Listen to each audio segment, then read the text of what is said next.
Hello, hello. Let me just share the stream link with some people.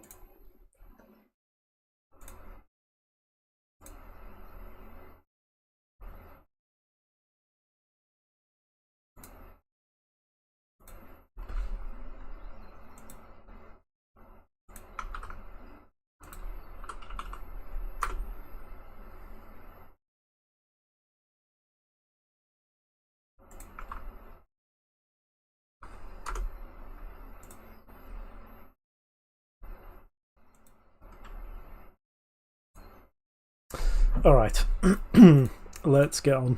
So, since last time I've done a lot of things, namely UI, animating all the legs with the help of Charlie.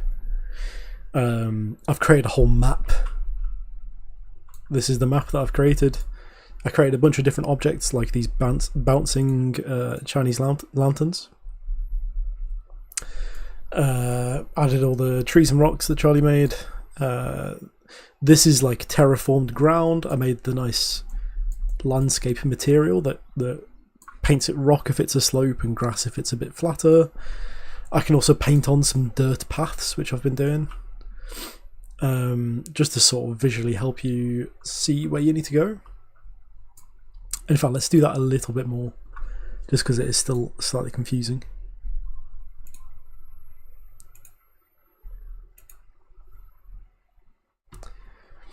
So we go to our paint on landscape. If you select dirt, you can change the brush size and strength. You can start doing a little path. So I think that's okay. I just kind of want to highlight, even if it's kind of subconscious, I want to highlight, you know, the path that you can take in a regular race.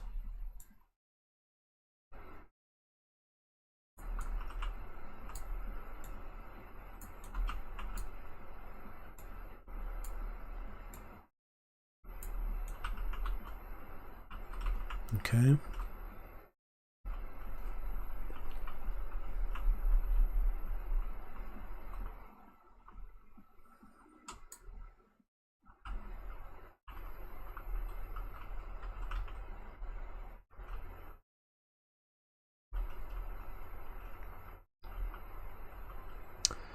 I still need to test out all of these bounce pads. Let's say that that's it for now, for the landscaping.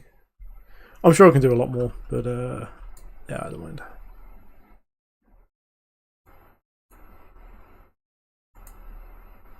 Okay. We'll save that. What I really want to do is do a build of the game soon.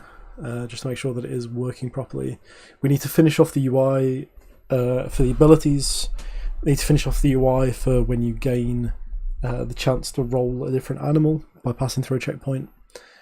I need to add the abilities, jackpot abilities for dragon,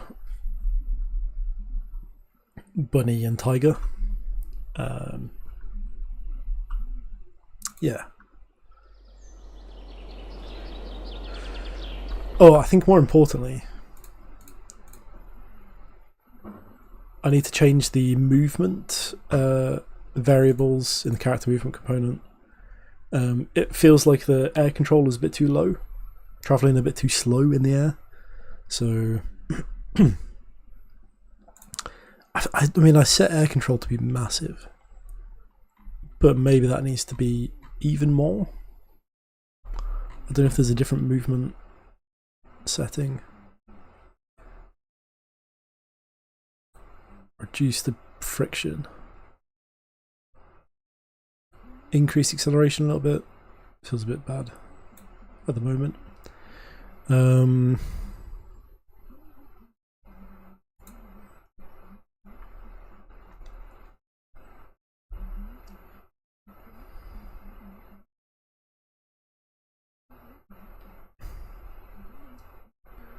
don't know what these are. What we want is something like airspeed.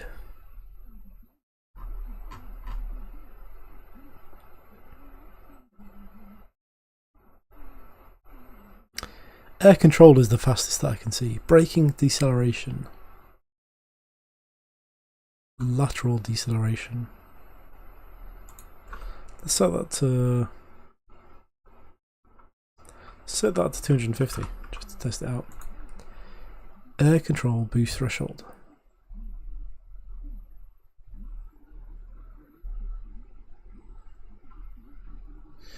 Let's set that to be pretty big. We want the air control to be pretty decent. Let's increase this as well. Let's set it to 50. Okay. Let's see how that affects it. Braking, deceleration, walking.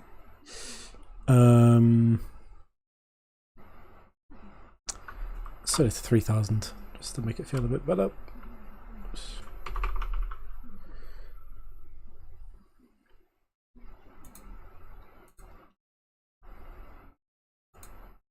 Okay, let's test it out.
This jump's fine,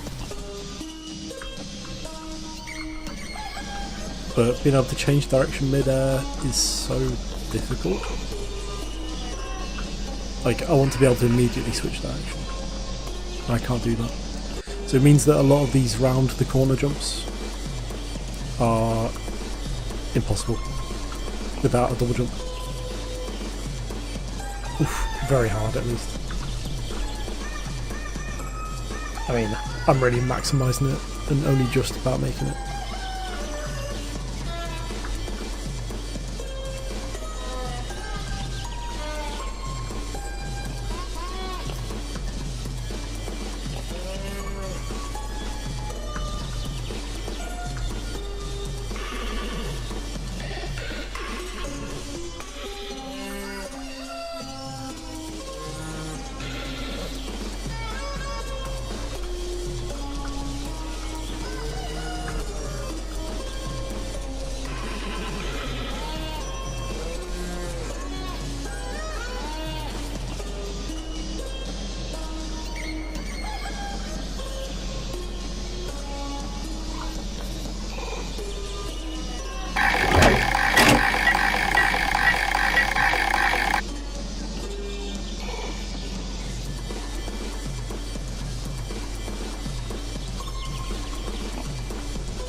The air control's just not high enough.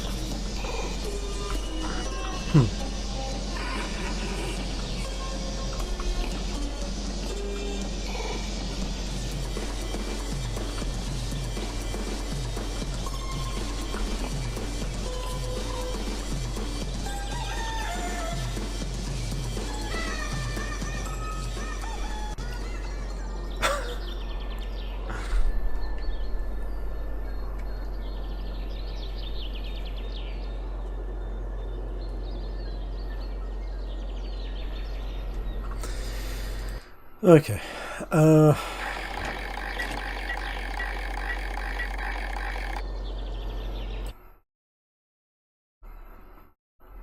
There's a few things we need to fix.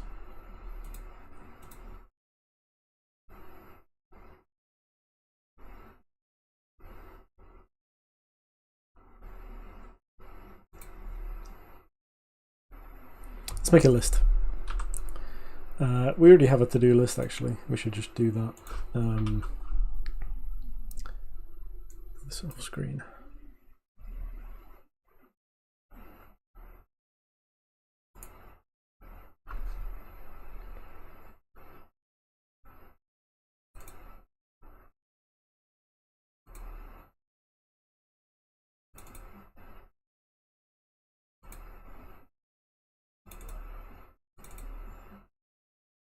Okay, so we've got this to-do list. I think what I want to do is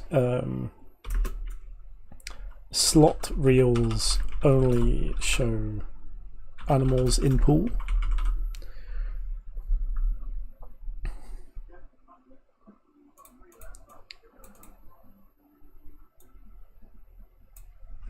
I've done that. Increase air acceleration somehow.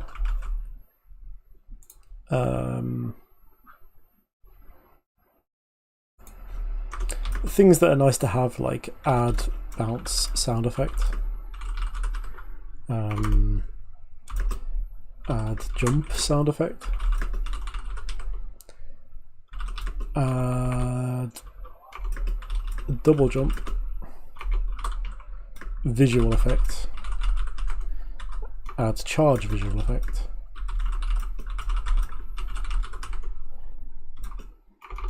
add charge cooldown timer to UI.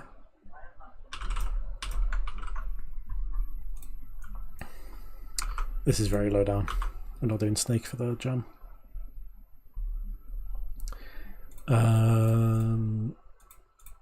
Don't need this for now. I can wait. I've added UI for abilities and stats, but I need to add UI for jackpot abilities. Add jackpot abilities for dragon, tiger, bunny. I need to add jackpot sound effect and UI on slot finish. There's one more thing I was thinking. I need to actually no, that's all fine. Oh, when you cross a checkpoint, add UI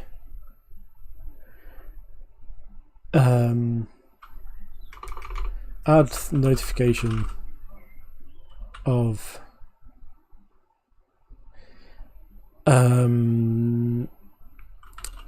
added animal weights when crossing checkpoint.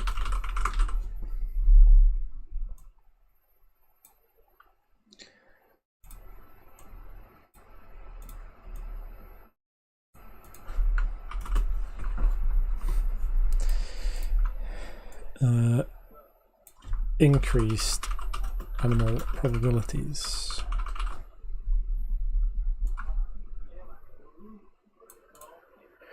Alright, that's our list.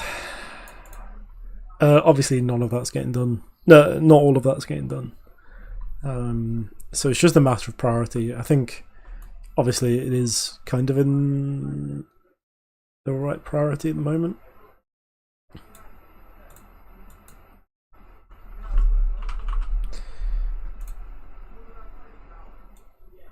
I'd say this is fairly high up because you can't even complete the level without this.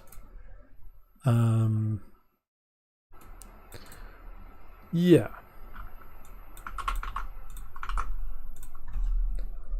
I think that's our full list of to-dos for today. This is the final day, so I'm giving myself until let's say 4 o'clock, and then I want to try building the project because that can take ages.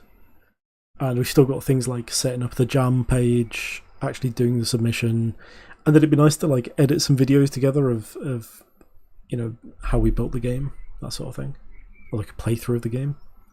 So yeah, this is the final push. Okay.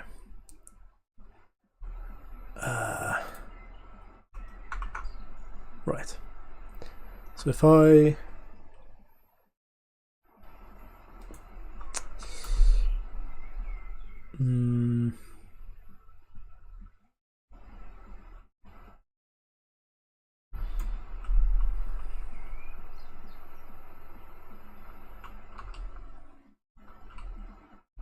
I might add a water effect. No, that's very low down priority.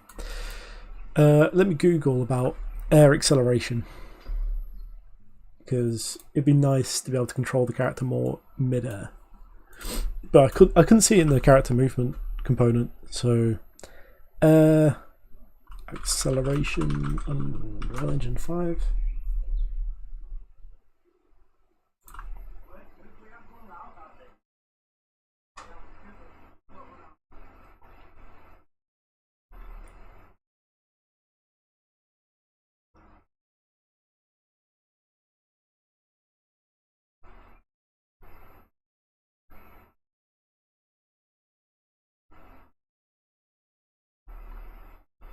I'll show you what I'm reading. So something about lateral friction in the air.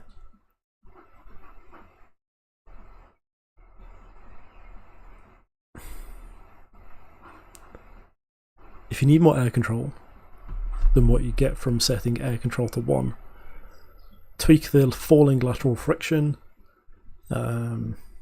A value of 1 gets you air control equal to your regular movement. Higher than 1 and you'll have movement faster than on the ground. It's completely off by default.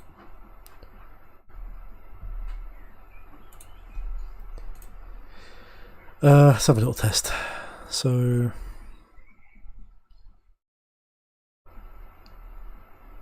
jumping, falling.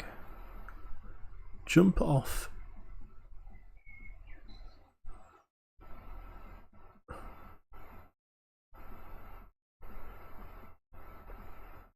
So air control at the moment, that just needs to be set to 1. Above 1 doesn't matter.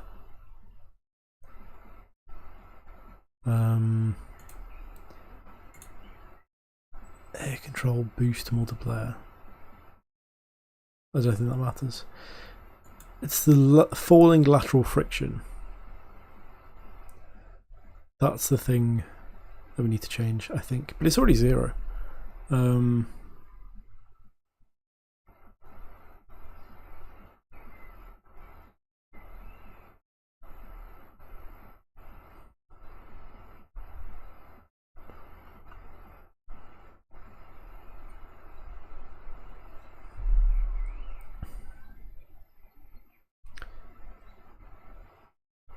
It already seems like I've got the right settings. Let's keep looking online.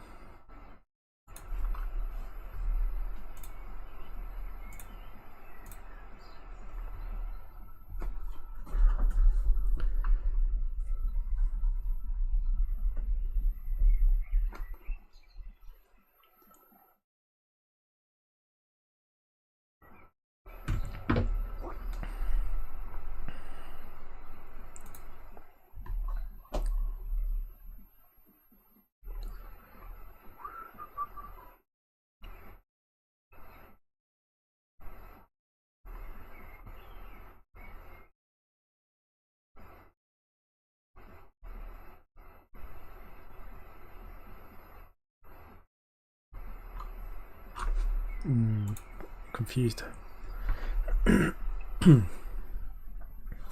Braking deceleration falling. Lateral deceleration when falling. Oh, if I set this really high.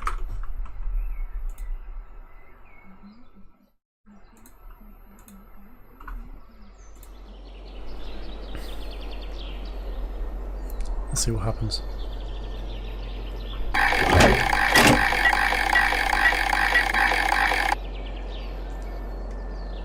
So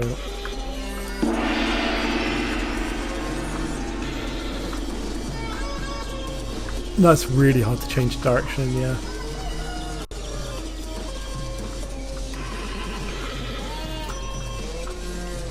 I mean, it's hard to change direction on the ground as well. It doesn't feel very nice. I think what I'm going to do is increase rotation speed.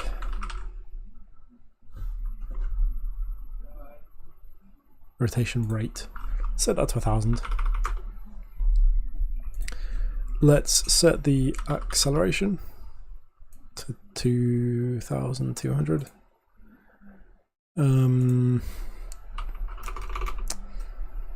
Braking.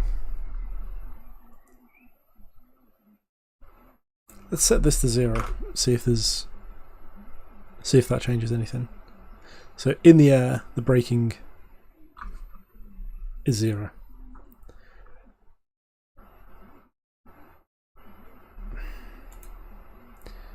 I don't know if it's going to do anything. Let's look up air control. That's all fine. And then we have lateral friction. Friction applied to lateral air movement when falling.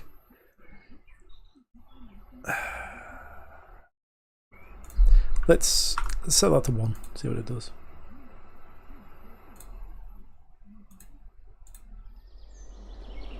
I really should have a skip intro button with all this testing.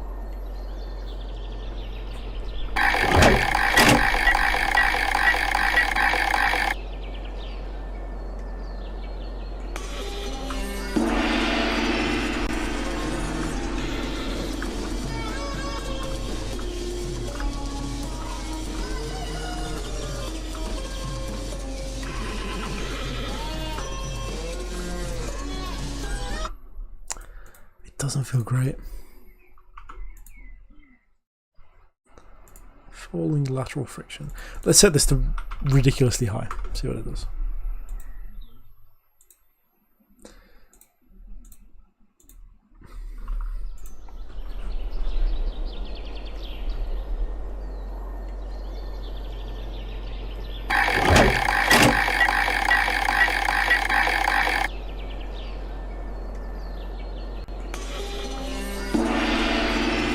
Oh, that's it, that's it.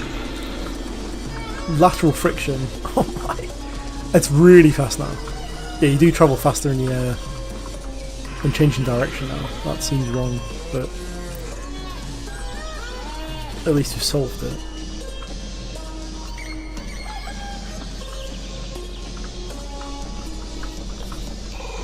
Okay. So this just needs to be a sensible value. Let's say 1000. We'll do a full test now. We'll try and make it to the end with these settings. I think that's about right now. Oh, the other thing I wanted to do is change the abilities of the dragon. So I think what I'm going to do, just to make it easier, this wouldn't be the design if I had longer to make the game, but I basically want the dragon to be like the ultimate character that you can have. So when you set any stats of the dragon, when you get any dragon piece, it basically counts as every single animal put together.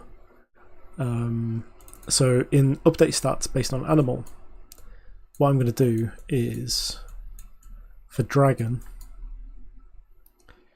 I'm just going to make it do everything. So I'm going to add all the double jumps from the rabbit, the charge from the ox. Maybe I'd not do that. I won't do the charge from the Ox, but it'll have everything else like the double jumps, the jump height from the Tiger, and the ground speed from the horse. And then the same in the jackpot.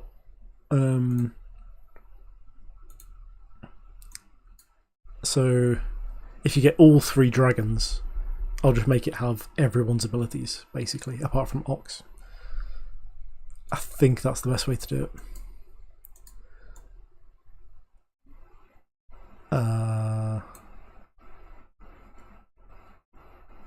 So I'll refactor this function, set horse jackpot.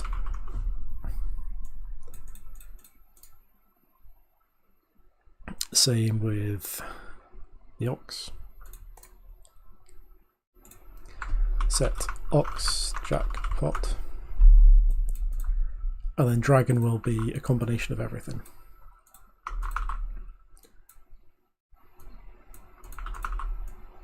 Apart from Ox. We'll also have this function for tiger and rabbit, but we've not done that yet. We'll do that later. We don't need that for now. So let's go into the game.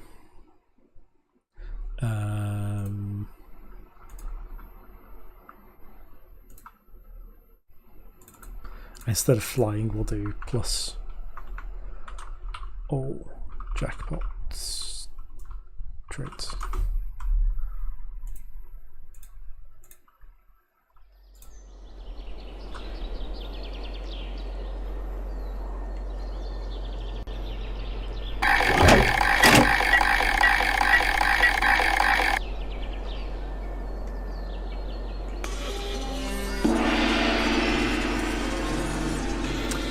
So let's actually try and finish the game now. So we can charge because we've got Ox. The tiger legs aren't moving. Maybe. The legs should move. I should fix that. So we've got a rabbit for double jump, and we've got an Ox for charge. We can go pretty fast.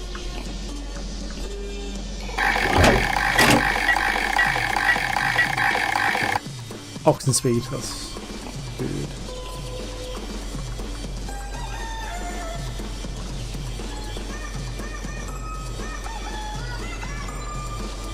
I don't think the Ox should be able to make it up these rocks. So I think it's right that we can't do anything there. We have to take the backup route, which is using this lantern. Bounty up here.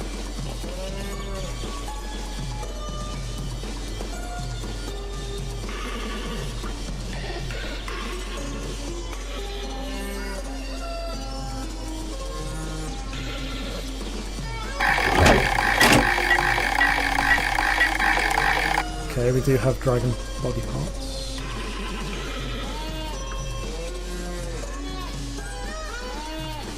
Oh, okay, there we go. I found. Alright, let's reset.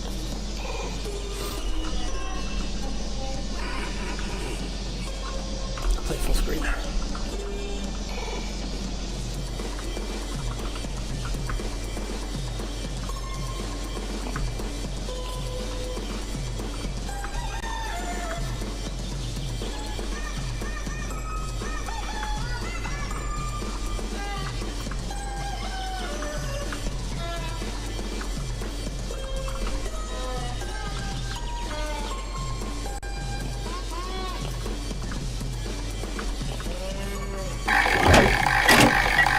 Final section. This is the toughest one.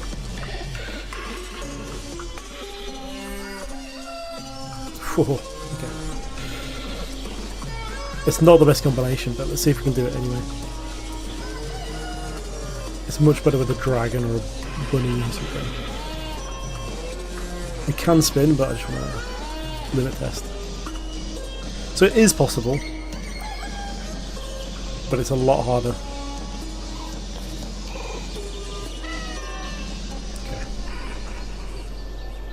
2 minutes 46. Not bad.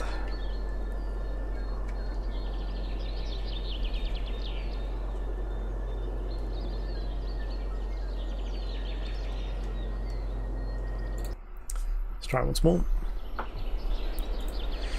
And then we'll do the jackpot abilities, add some nice UI elements, and then we'll build. We'll do a builder again.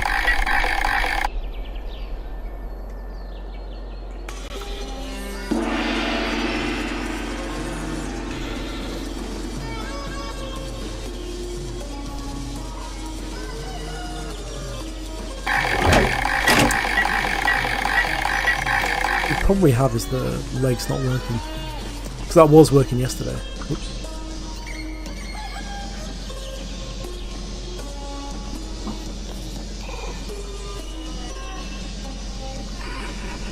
I think that bit's too easy.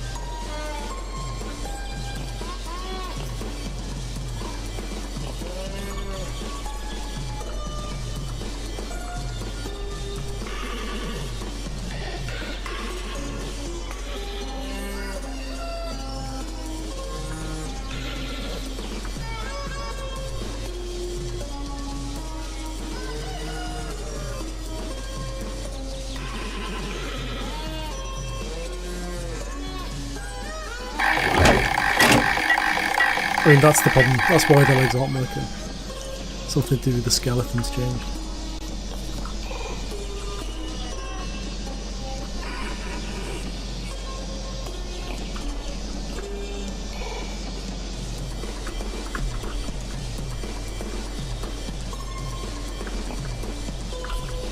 Cool. Oh, stuff. Might need a lantern to help.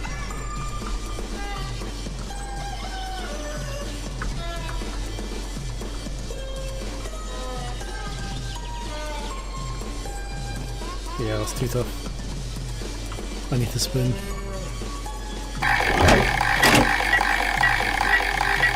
Same again. That's unlucky.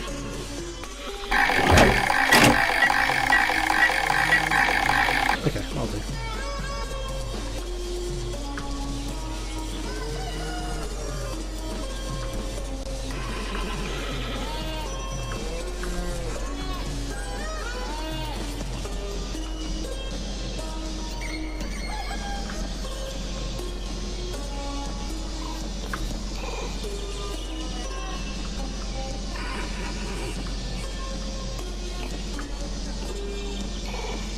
Oh no. Okay.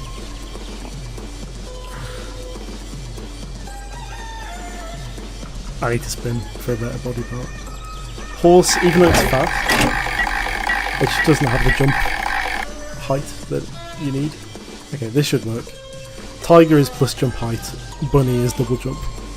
So this is actually a pretty good combination because you've got the speed as well to be able to make it to the lanterns horizontally.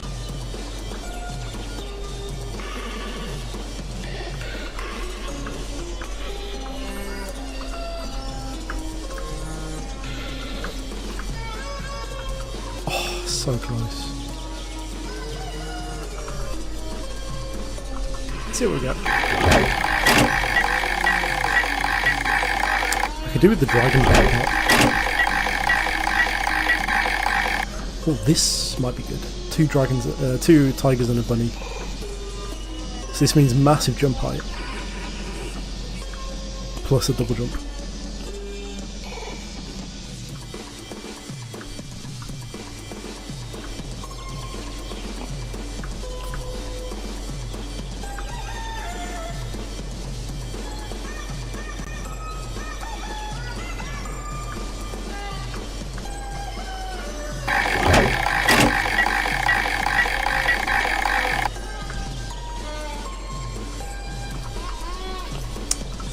Oops.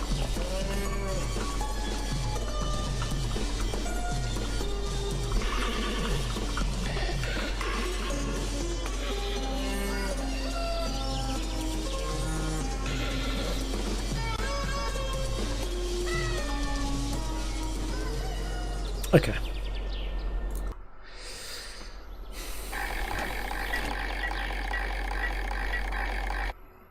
Okay.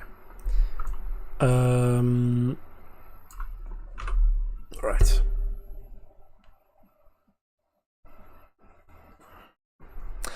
What I might do is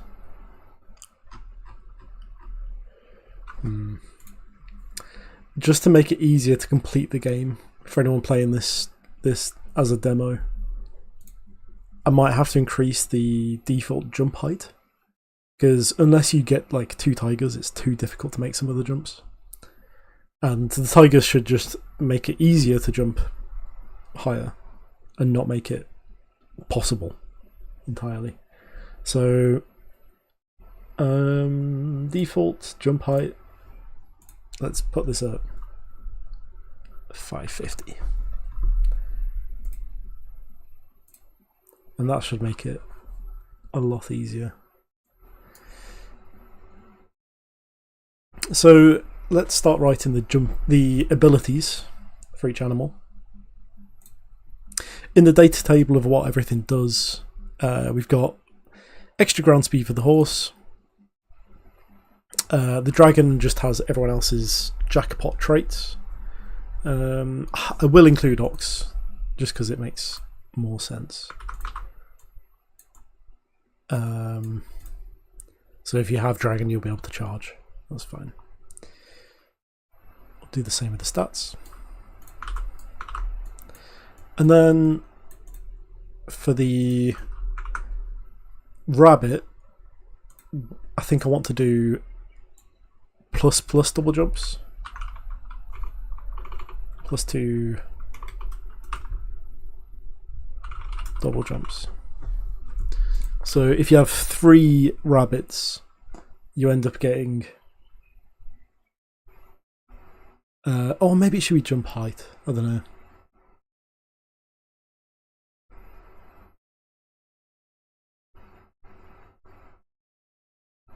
Or is there another setting we can change? Like, if you currently, if you hold onto space, you jump higher, depending on how long you've held space for, up to a certain point. Maybe that's increased if you're a bunny. I think for now, just to make it easier, we'll do +2 double jumps.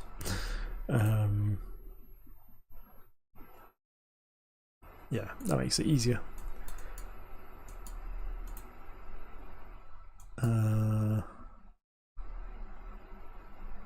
So if you go to update abilities, let's put this over here. So update abilities for rabbit. This will actually just be update rabbit stats twice in a row, because we're adding 2 double jumps. All this does is add a double jump. And let's refactor that as set rabbit jackpot. We've still got tiger to do, and I think tiger should be movement speed in the air.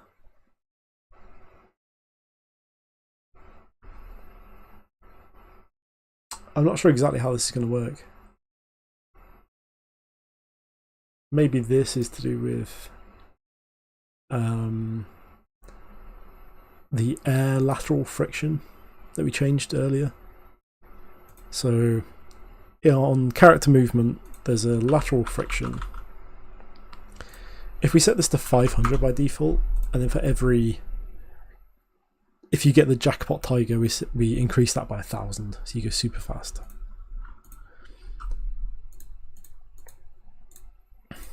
So let's say in our code, the default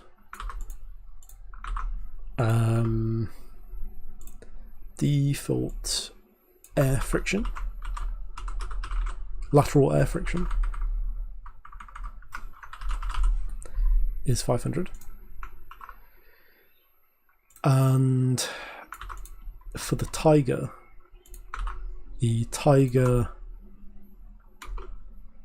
jackpot Tiger jackpot, additional lateral air friction.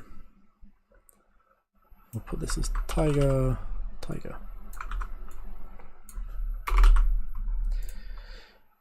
And we'll make this 1,000. Oops. So let's recompile that and we can use those stats in our game.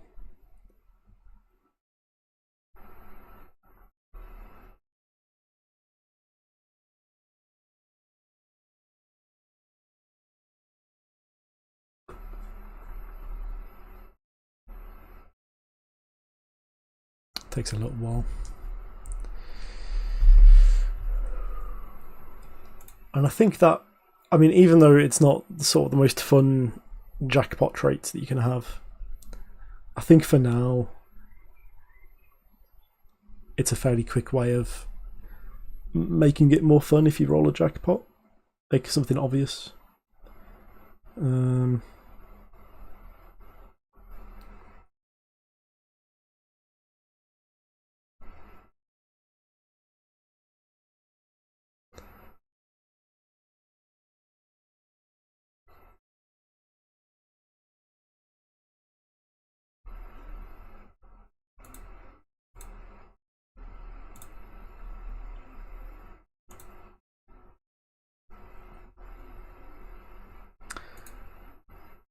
Game name, we either do, it's currently called Chimera Noodle Race, but we also have Trouble in Chimera Town. Let me know if you have any other ideas. So increase our acceleration, that's fine. Add UI for jackpot abilities. Yes, we do need to plug that in.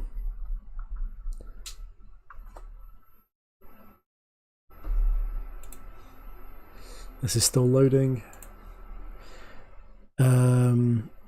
Bounce sound effect. We can source that really quickly. I think that is worth doing. So we'll go to the sound effect website we've been using so far. So it's this one,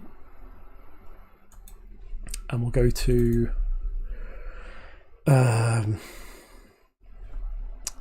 bounce.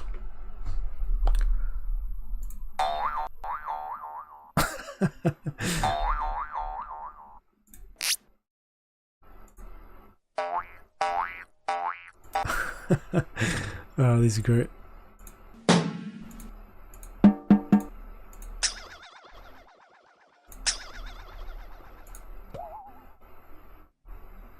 That's quite a nice one.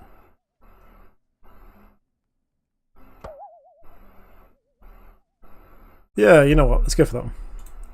So this is our boing. So boing full because we've not edited it down yet. And then we can go to Audacity, which is free audio editing software. And we can edit it down to just the boing that we want, rather than a 10-second clip. So if we go to our folder for audio, have a boing folder that we can drag in, and we can isolate just this part and see what it sounds like. So if you do, I think, shift space, plays that on a loop. Okay. So let's get rid of everything apart from this bit, which I'm not sure how to do. I don't know the nice shortcut for that. There probably is a button that's just like, keep this section, crop everything else, but I always manually crop outside of that range. And then just select all, export as MP3, and save it as boing. Okay, and let's close out. So then in Unreal Engine, we can just import that.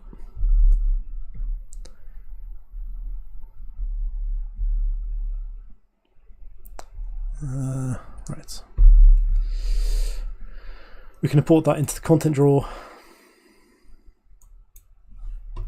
from our file.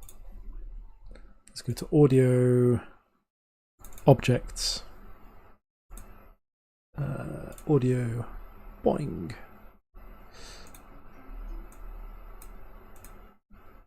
And we'll drag that in. Okay. Whilst we're at it, let's also... This gong sound effect seems to be delayed when we set it going. So I'm just going to see how many seconds it takes to kick in.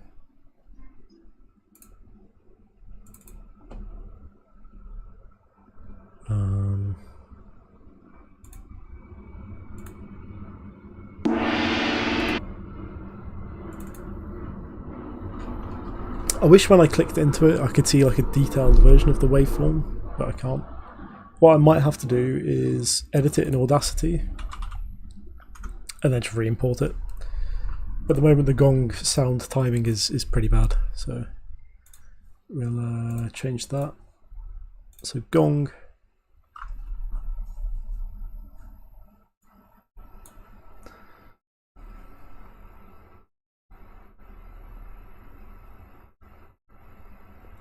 Audacity's still loading up. There we go. Let's just slightly trim the gong sound effect. We can zoom in just to make it more accurate, so it starts here. Let's get rid of that. And then it's very, very long. I mean, technically this is still a bit of sound, but I'm going to say you won't really be able to hear it for the last 15 seconds here. So we can cut all of this out. It saves a bit of buffering time and a bit of space in the files. So let's delete that bit, and we'll re-export this as to overwrite the gong file, and then yeah, we'll replace it, and then in the engine we can re-import that sound. So there's normally a re-import option here. You can see the waveform did change then, so that should be more on time now with the start of the game.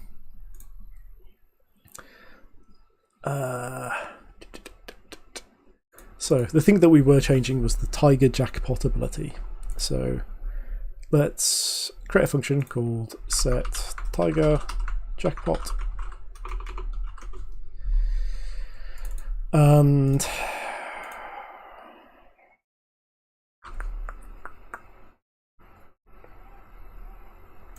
what do? We take the additional recompile. We can't see our new thing that we just made in code. We should be seeing Tiger jackpot additional lateral air friction.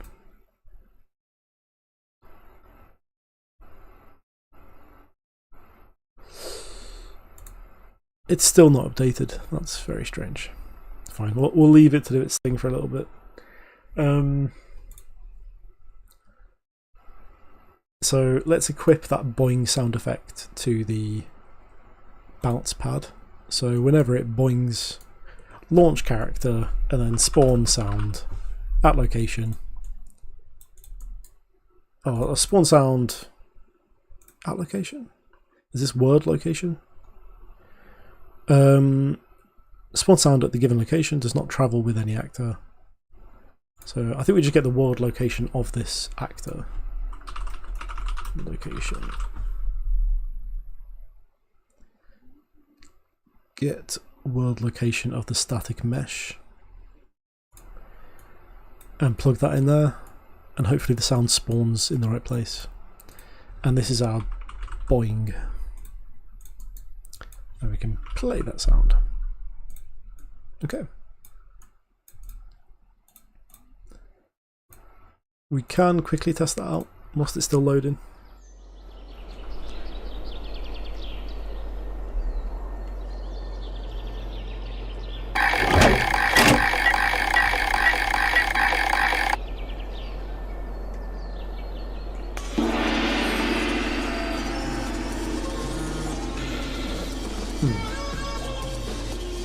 think it's really quiet.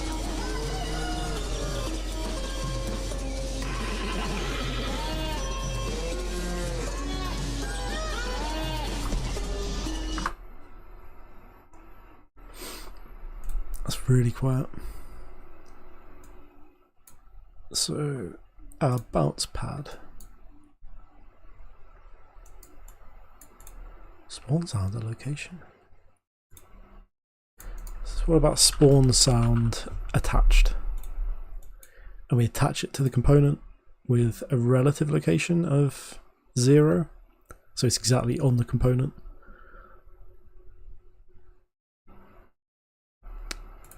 And we'll say snap to target.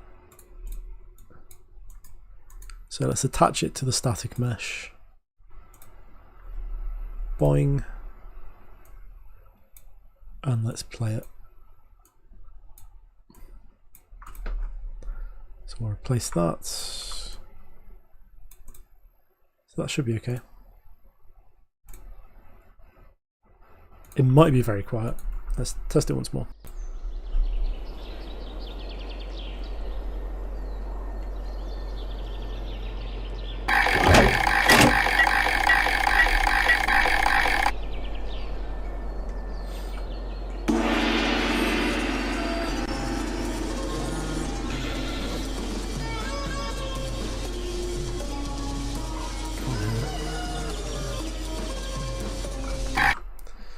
And just to test out if it's the sound itself that's too loud, too quiet, we can do a spawn sound 2D instead.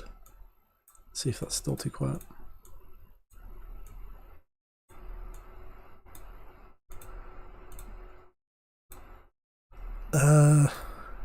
He was complaining about something.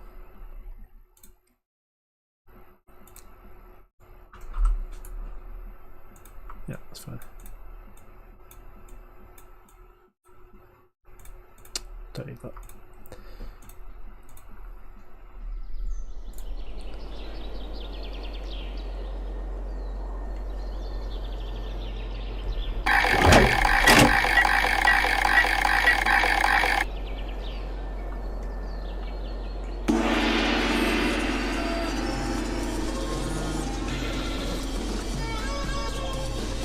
It is just really quiet. So we'll, in the sound itself, we can increase the volume. So let's say it's a 3 times volume. And back on the bounce pad, we can actually just do what we were doing before. Spawn attached. Spawn sound. Attach that to static mesh. Get rid of this one. The reason we want to attach it is because when the character moves away from it, you want it to get quieter. It does sound a lot better. And because you'll immediately boing away from it, you'll get that sort of almost like Doppler effect kind of thing. It might actually have inbuilt Doppler effect in the engine, but it'll at least get quieter.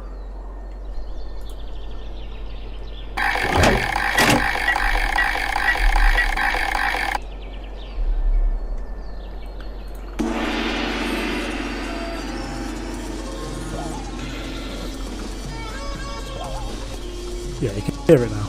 It's a bit quiet. I think we'll bump it to a 4 and leave it there. Okay. Happy with that. Let's carry on. So the thing that it keeps complaining about is that the skeleton horse body is missing bones that some of the other skeletons use. The problem was that every single one of the skeletal meshes that I imported uses their own skeleton. It uses a separate skeleton for every single one of them.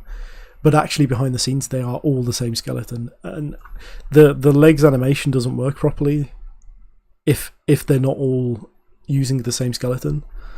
The weird thing is, if I get all of my skeletal meshes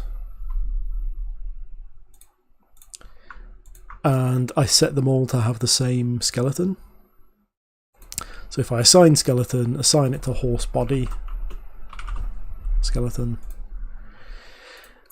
They all have different armature names, and I don't know if there's a way to fix that. I don't know if it's something that should have been fixed on first import, but I've tried editing it in the skeleton directly and it doesn't seem to work. But because of this error, it stops the legs from being procedurally animated the way that it's been written. So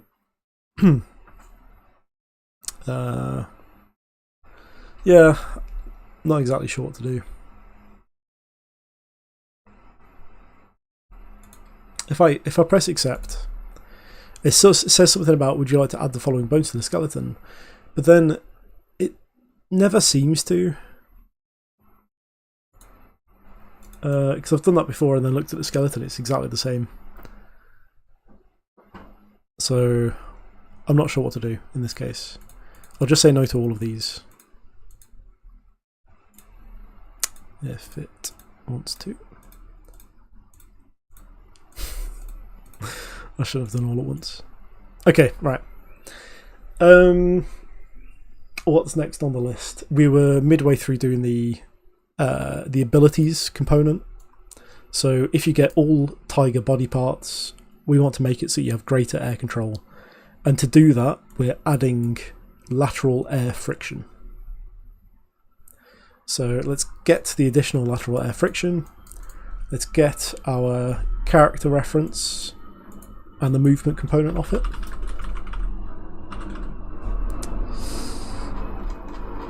Get movement component. And let's get the lateral oh, okay. Did I get the wrong thing? Get movement component.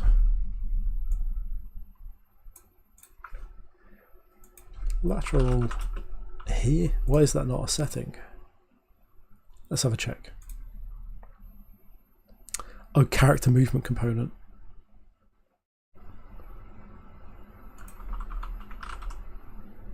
Falling lateral friction. So character F. Character movement. That's the one we want. Let's get the falling lateral friction, and let's also set the lateral falling friction, and we'll set that to be this plus this.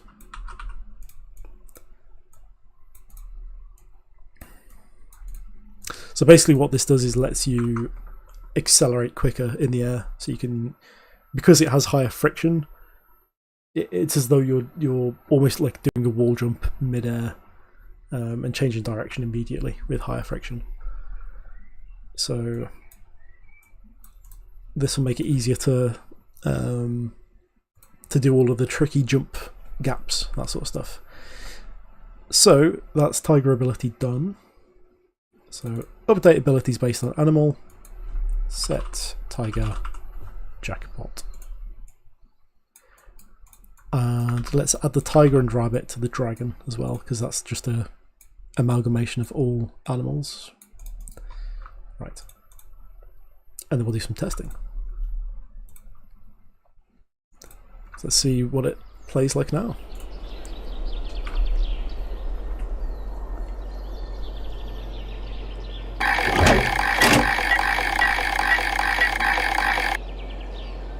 I'll slightly turn down the sound.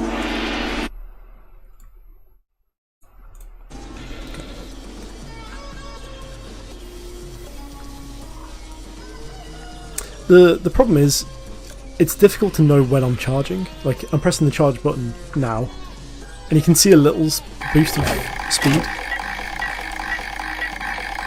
But I'd want some extra visual effects to show you that you're currently charging forward.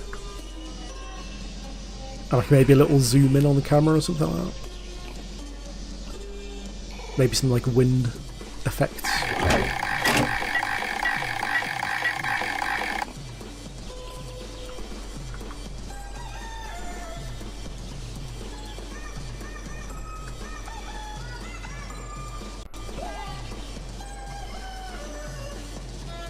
Hey, their legs are working. I don't know why they suddenly decided to work. Right, let's try and go for this skip. Yeah, nice, easy. The tiger feels so powerful with all of these jumping sections because of the additional jump height.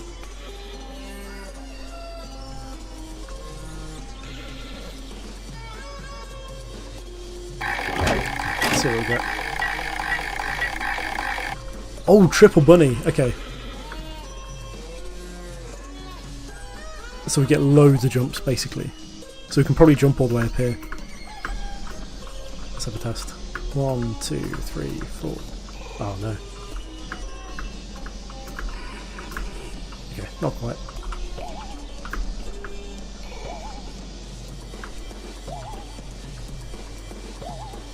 There should have been 5 jumps there.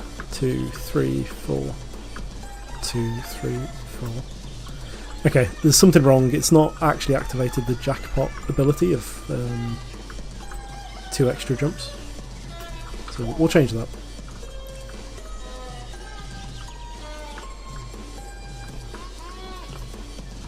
You know what, I barely even want to take this checkpoint because this is such a strong combination. So I guess part of the game is like risking not taking the checkpoint and being forced to respin. But then if I were to fail, I'd respawn like a minute back.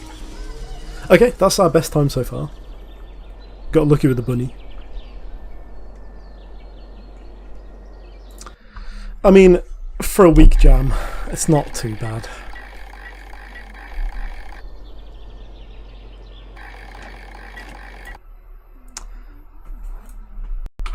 Let's see if we can fix that bunny ability. So, set rabbit jackpot, and it just goes into set rabbit stats twice, which should increase the number of double jumps by 1 each time.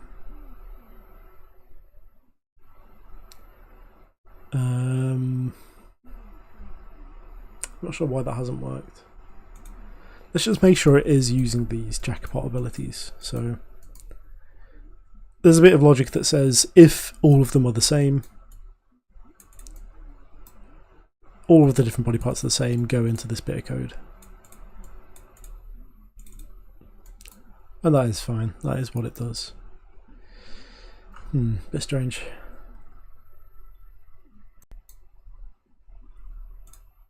Okay. Anyway, we can put that down on the list to come back to you later.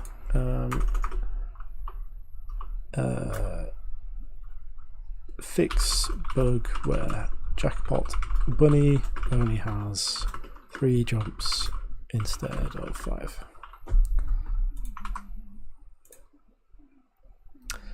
I think the more important thing now is updating the display to show you what the jackpot is, because you might have noticed that is incorrect. It doesn't actually update at the moment.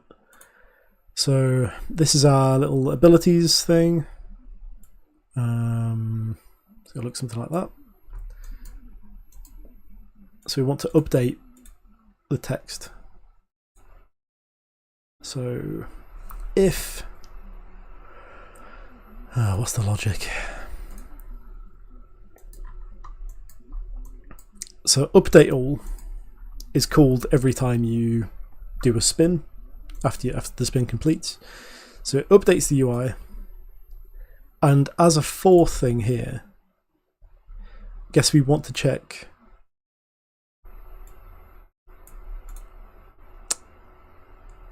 let's make a function on the character itself to say, have we hit a jackpot? If so, return the animal. Let's create a function. Check has jackpot. And what this will do is return, I guess it returns 2 things. It returns the boolean for has jackpot, as well as the animal that we have 3 body parts of. So jackpot I don't know. And what we can do is refactor the bit of logic that we already do when we check whether or not to apply these new abilities. So, where is it? So on the event graph, I think it is, there's a bit of code that says, where is it? Ah, it might be on the abilities. Sorry, yes, it's on the abilities event graph. It's this bit of code here. So we can actually have that on the abilities component rather than on the main character class. So let's add a function for check has jackpot with those returns. And let's refactor that bit of logic. So this, yeah.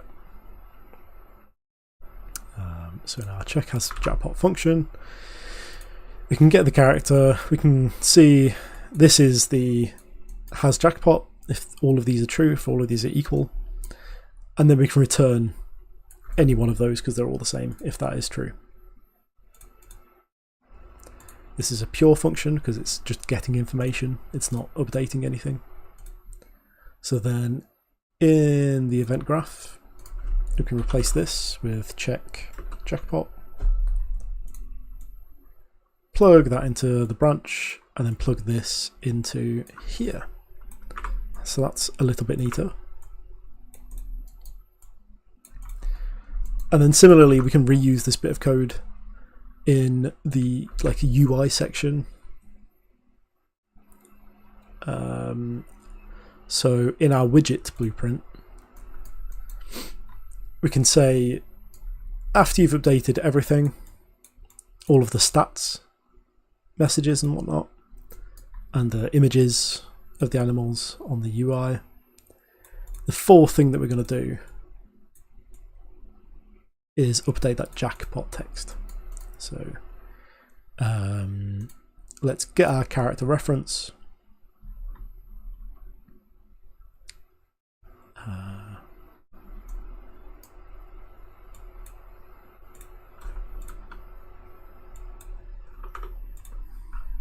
Let's get the abilities component.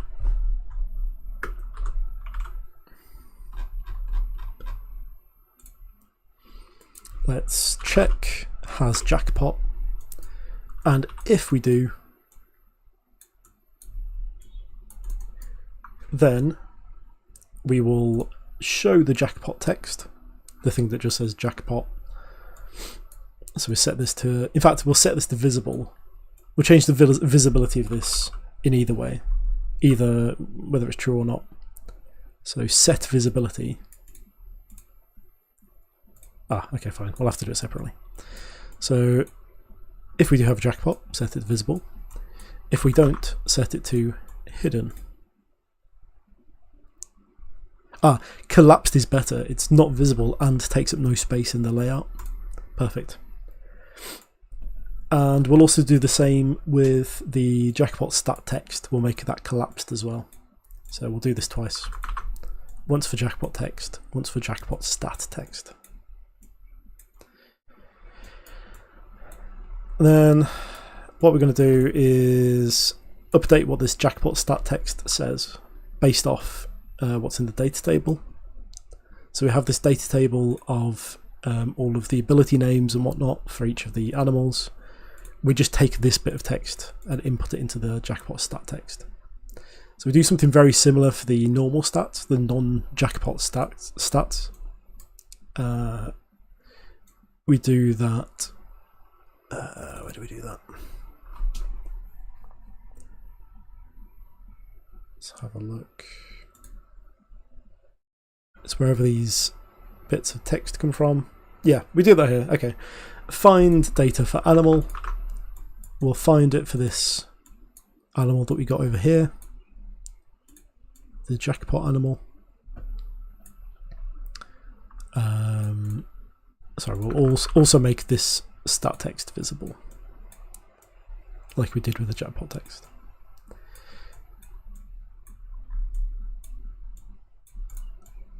struggling with space, but we'll refactor this later so it doesn't take up as much space on the event graph. And what we're going to do, once we've found the data for the animal, we're going to do basically the same as this. We're going to say break up this data table, data struct, and give us the jackpot text. And that's what we set on this component. So set text to whatever this is. And I think that's it, you know. I think that's everything. So let's refactor this just to make it a bit nicer. And all of this as well. So this says collapse the function, and we'll rename it as update jackpot fields. Yeah, lovely. Very nice. You know what? Let's also refactor all of this madness just to make it extra nice. Is that possible? No.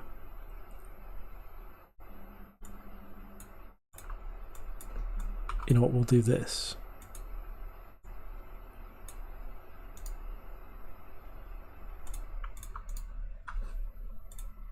So we can just include this sequence pin with all of this stuff, and it should refactor nicely. So collapse the function, and let's name this update stat fields.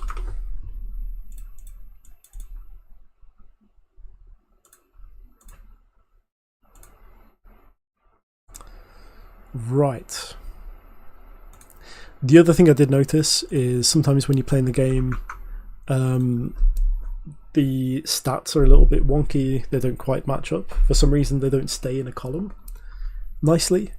And it might be to do with the alignment of the boxes. Maybe they're justified towards the center rather than towards the left-hand side. So I think what I want to do is make everything left aligned apart from the jackpot text. So let's see what that does. So if I make all of this left aligned, is that possible? No, I'm going to have to do it individually. So all of the text, I'll set it, oops, left aligned. The vertical boxes, can we set those left aligned? Yes, we can. The images, can we set those left aligned? And the horizontal boxes? No, not horizontal boxes. So everything but horizontal boxes. Do left aligned. There we go. So now if you've got stats with different, they take up different amount of space, hopefully they'll still sort of line up nicely next to each other. And this will all be in the top left corner of the screen. So let's test this out.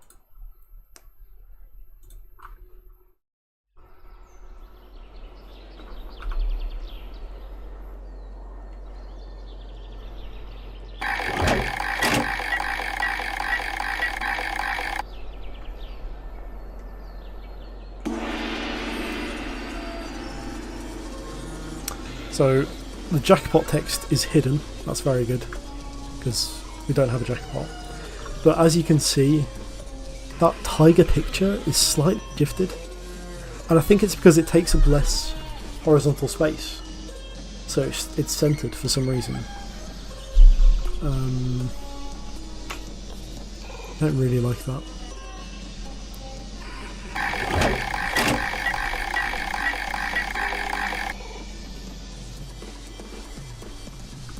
Two bunny parts is pretty good for this.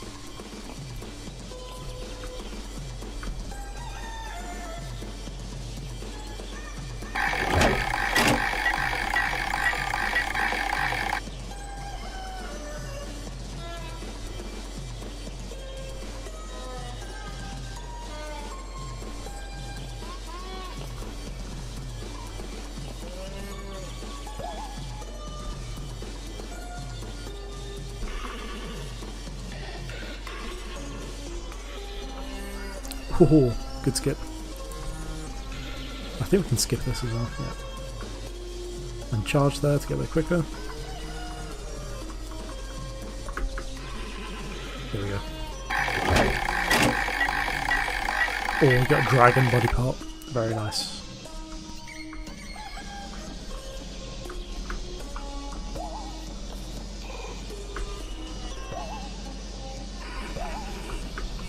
It's so much easier with a dragon.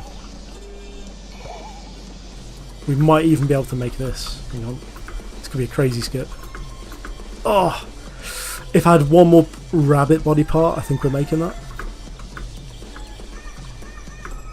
Okay, that's fine.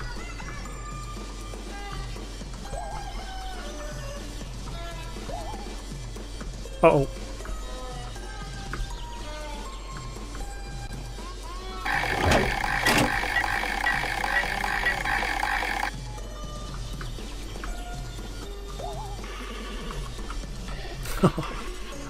Respawn.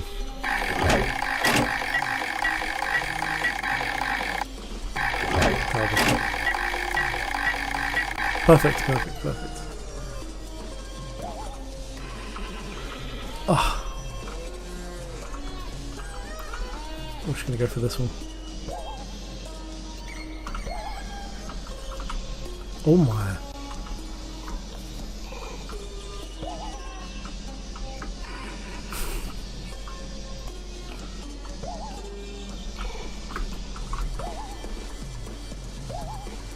There we go, nearly there.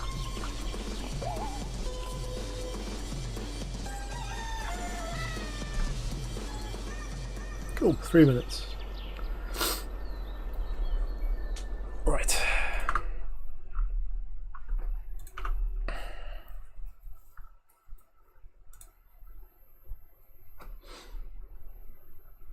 So, yeah, like I said, there's something not quite right about the alignment. That might solve it, actually. Just left aligning the vertical box, that might do it. Because I think that vertical line's... Oh, this'll do it. Yeah, perfect. So let's test getting a jackpot now. And see if it updates the abilities text.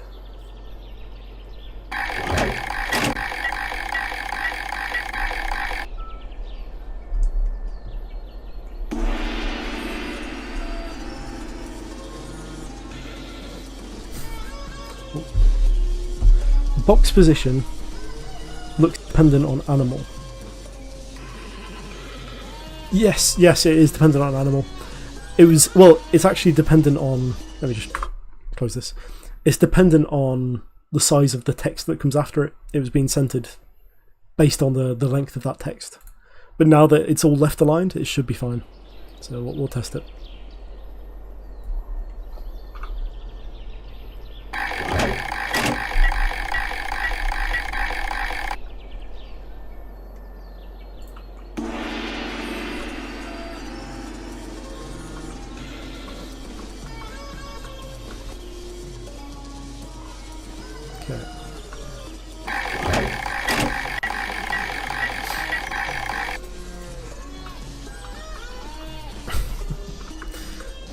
The bunny body parts are a bit too small, so they float and get hidden inside the body of the torso animal.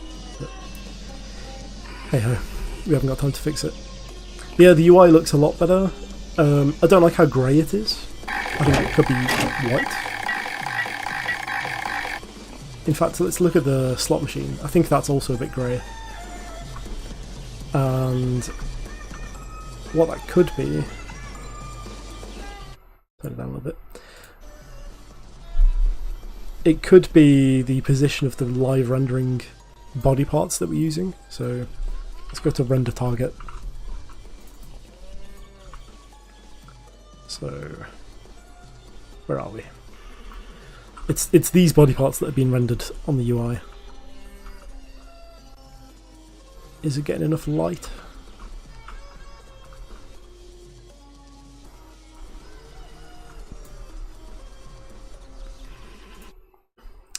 You know, I'm going to add a little light.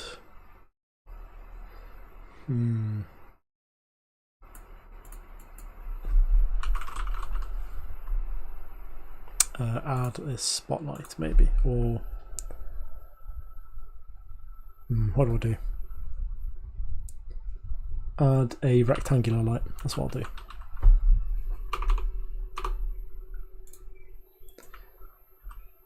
And this needs to face downwards. We'll increase the radius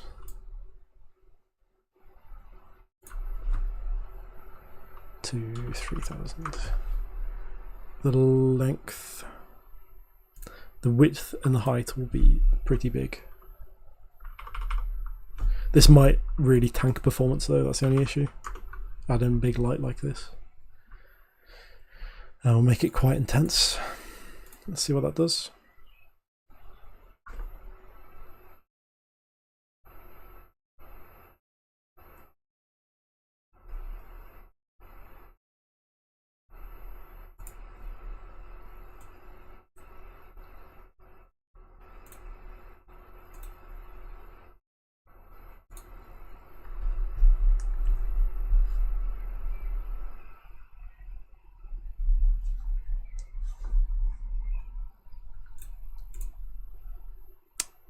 Right, let's have a look.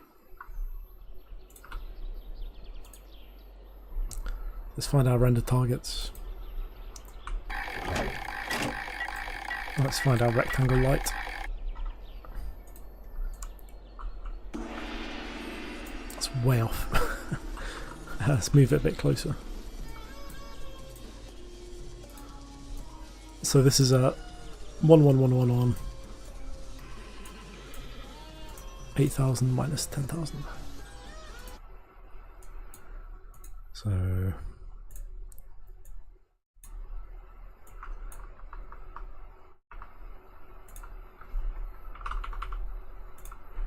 minus 9,800.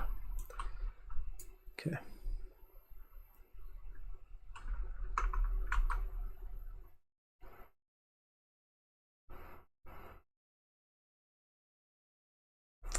But because the map's so big now, it takes forever to save the map.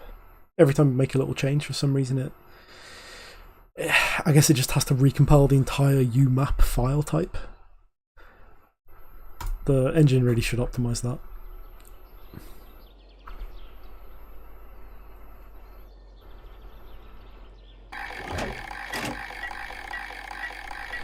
You can see one of those images is a lot brighter than the rest on the slot machine.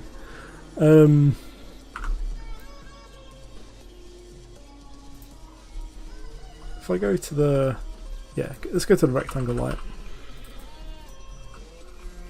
It's only shining it on this middle little snake body, and none of the others. So rectangle light. Where is it? It's here. That needs to move up by a fair bit.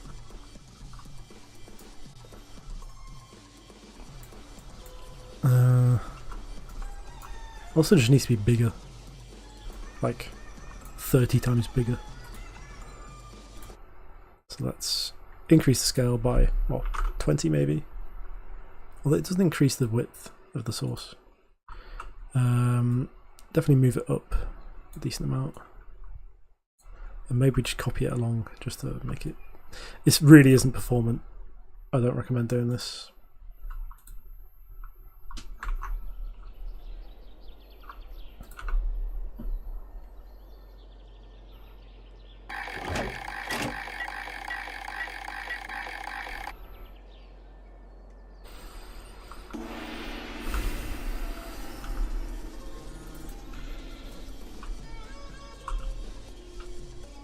It's such an awkward way of doing things.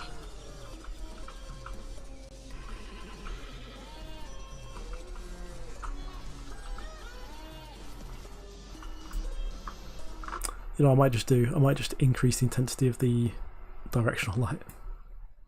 It'll make the whole stage lighter, but at least we'll easily render the stuff. It means you can't see the lanterns as clearly.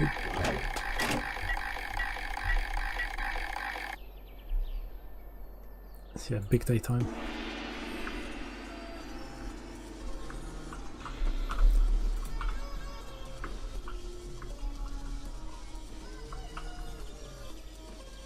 And let's skew the odds to try and get us the jackpot as well. So if we go into the character, we can change the spin manager component to weight it entirely towards, for example, ox.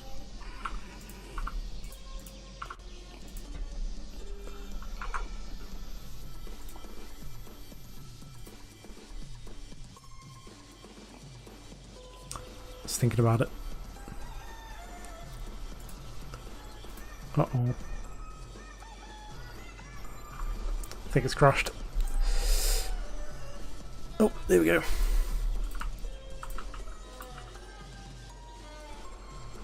We should get a full ox.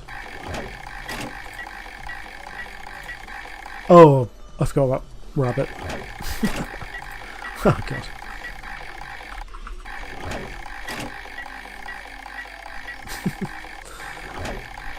we need to get lucky. It's a 1 in 4 chance. Yeah, there we go. So now we have the jackpot text, infinite charging, which I think is a lie. I don't think you can actually infinitely charge at the moment. Yeah. Oh, you sort of can actually.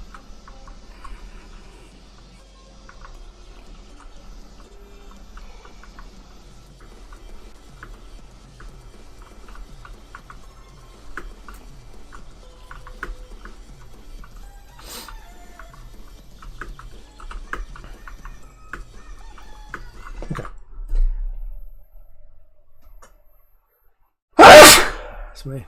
Excuse me. I should have muted.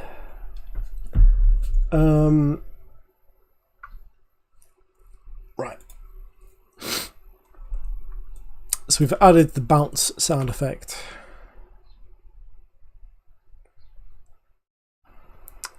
I think an easy thing to do is improve the main menu. I think we literally just copy this entire level into the main menu.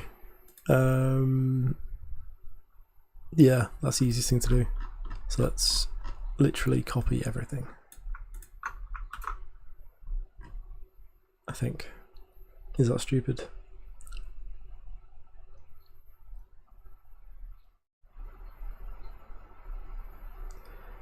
Yeah, let's not copy everything. Let's just copy some of the decor. It's crashed anyway because that was a massive amount of stuff to copy. I think the landscape is just too big. I should have made a smaller landscape. It's kind of slowed down development just because of the file size now. But okay, let's cancel that. Let's copy all of the static meshes, that's all fine. Let's copy the landscape. Let's copy the lava, the lanterns, the checkpoints, I guess.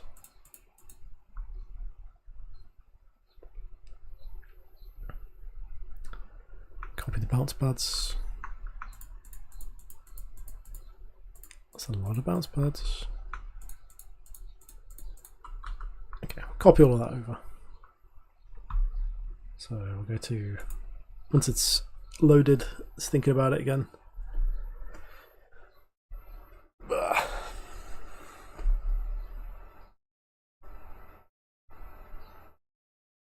This room is roasting. It's extra hot because the PC's been on slaving away at games for a week straight. I've got a fan pointed at me, but it is still roasting. I've sort of directed the fan inwards into the room, so if anything, I'm blowing more hot air into the room.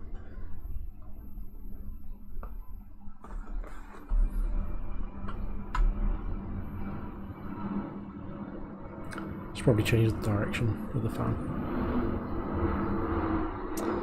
So we go to maps, we go to main menu, we've copied all of this, I hope. Go to main menu. Let's just copy everything into here. It's going to take a while.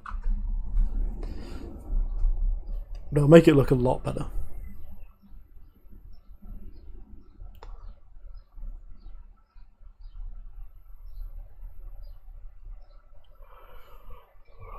Oh, excuse me.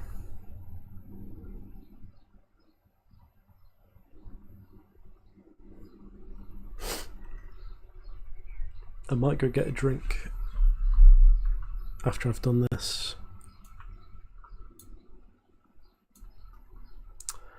Okay, that's been loaded.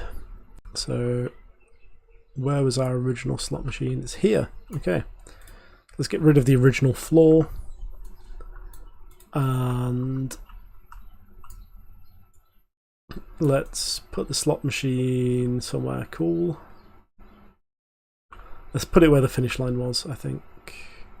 Maybe. Or maybe I put it... What's the best place to put a slot machine for the main menu? I think actually, like here. Yeah, let's put it here.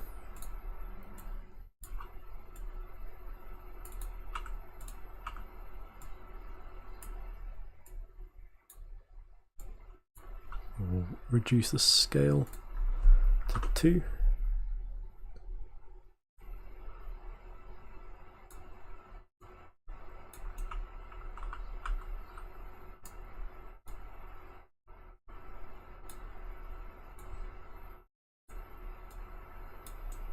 It's kind of buried into the ground, but it's fine because I'm not planning to see the bottom of it anyway. So we'll get our camera actor that we had. And this is the actor. This is the camera that is the main menu screen. So we need to position this pretty well.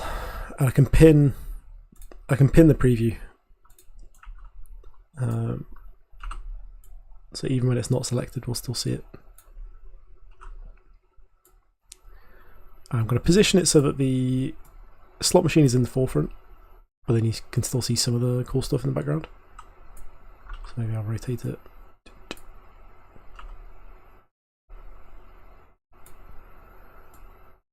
And I kind of liked it before where the main, the game text was sort of in this top yellow bit and then the buttons were in this bottom yellow bit. So hopefully this is kind of the same. Let's slightly zoom out.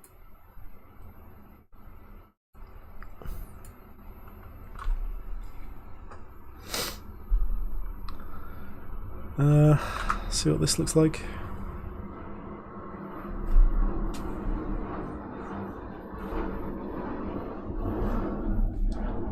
Arguably, I could just put the main menu in the same level as the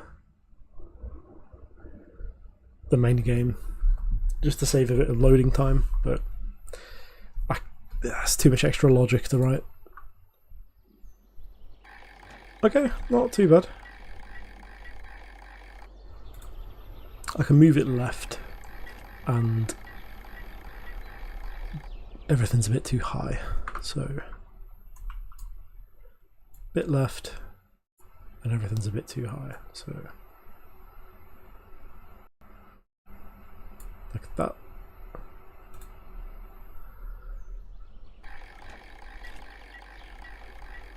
It's very close.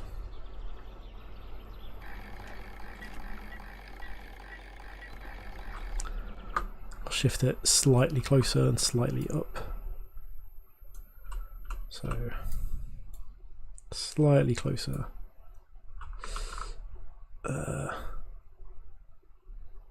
In world space. No.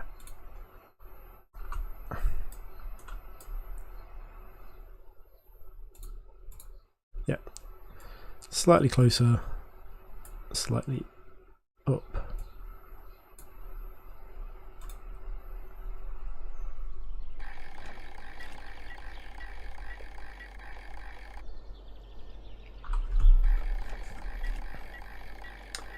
You know what? Not too bad. That'll do.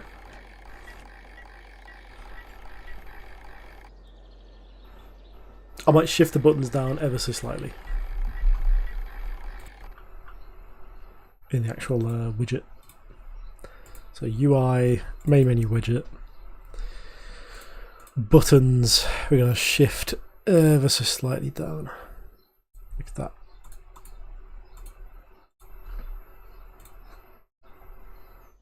Yeah, not bad.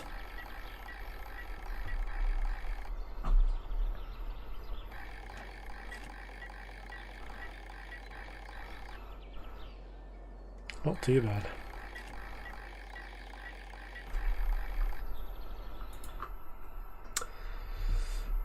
So we've improved the main menu. Slot reels only show animals in the pool. So if you've only got ox and horse that you can spin between, only show the ox and horse.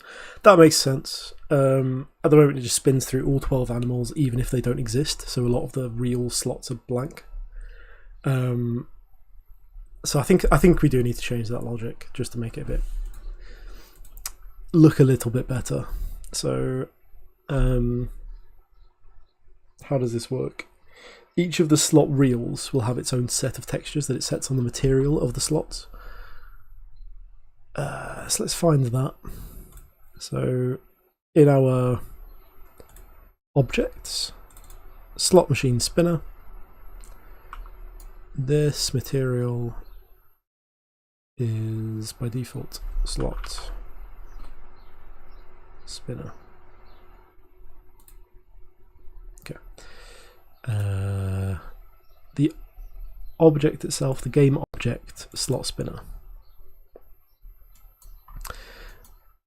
Now, we need to find the bit where it sets all of the materials. Set textures on material. And I think what this needs to do is this textures thing. We need to filter this by the animals that are actually present in the weighted pool of animals that you can pick, because it gets dynamically updated throughout the game. So we should write this code anyway. So where do we set these textures? Let's find the references. We update these textures.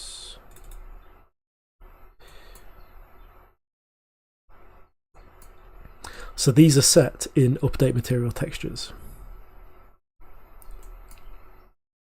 And we get them from render targets. That's fine. And so at this point, before we set them as textures, could we filter them?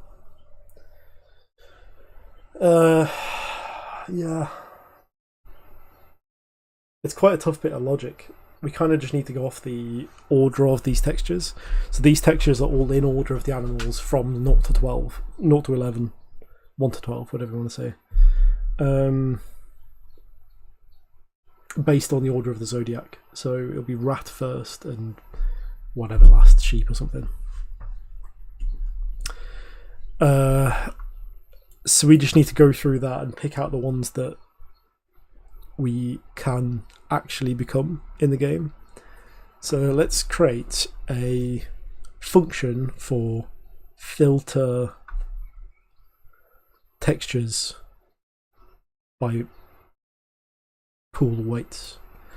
Filter textures by pool weights. And our input will be something called the out textures. That's sort of a C++ convention. You call it out because that's the thing that is getting updated that you're passing in. So that'll come back out as an updated version. And it's going to be a texture, what's it called? Texture render 2D. Texture render target 2D object reference array. And what we'll do is we'll go through this array. So for each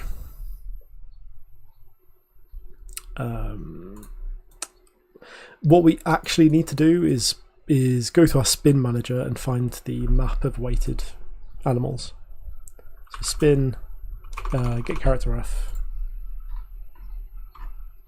We don't have a cached character reference, so we just need to do get player character.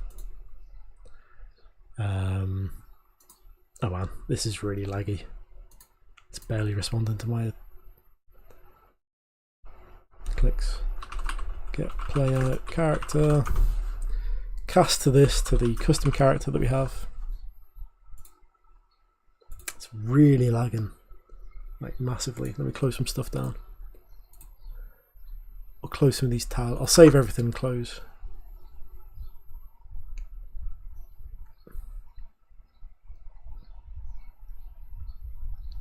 Wow.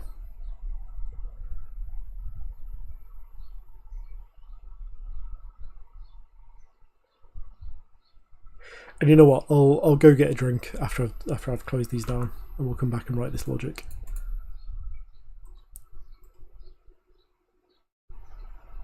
Yeah, it's these ones that are massive that take ages. Oh yeah, okay, it's crashed. Thank God we saved. Fine, that's a natural pause. 3 to go. That's just engine issue.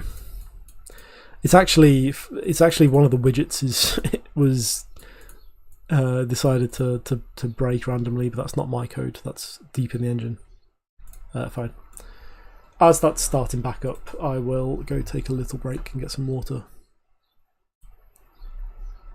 All right. See you in a bit.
Hello, I'm back. Hello, hello. I've invented a new drink. I've put solid water inside liquid water, so it stays cool.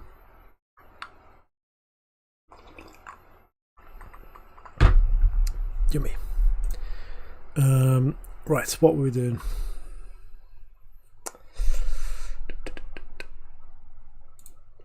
We were fixing something. We were making it so that the slot machine only shows the animals that you can actually roll, rather than all 12 different animals. And then our engine crashed on us, so we'll carry on. So let's go to our slot spinner blueprint.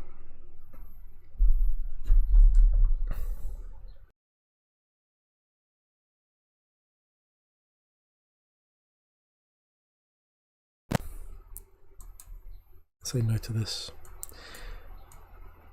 So what we want to do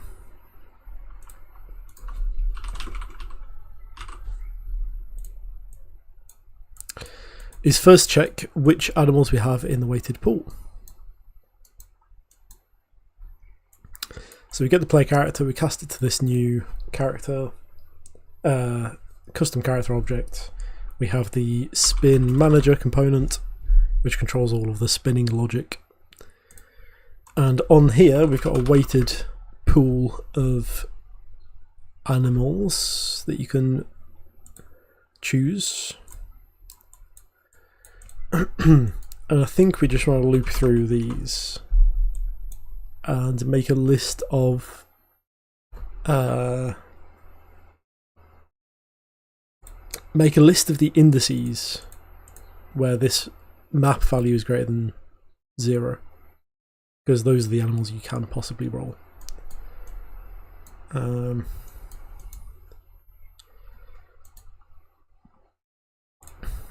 There's no index on this map, weirdly.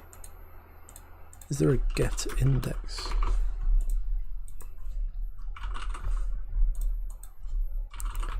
Interesting. Never mind, we'll just have a variable for that. A local variable for index, current index, indices, indices with weights. So this is our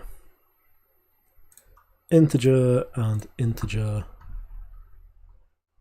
array. Maybe this isn't the best way of doing it, but we'll write it as this for now. So if this value is greater than 0,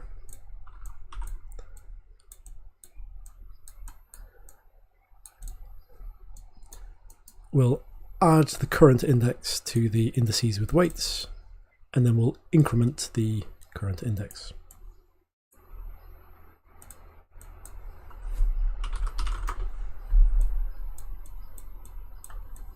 Okay.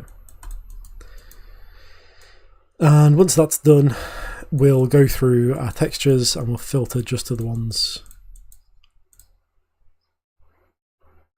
This is silly. No. We need a local variable for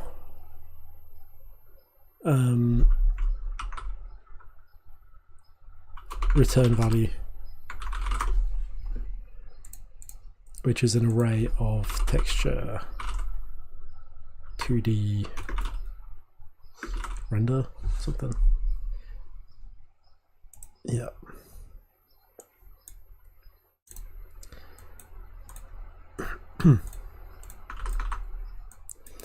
So instead of adding to this list, we'll still increment the index, but we'll just add it directly to the return value from this array. So we'll get a copy of the current index and add it to this return value.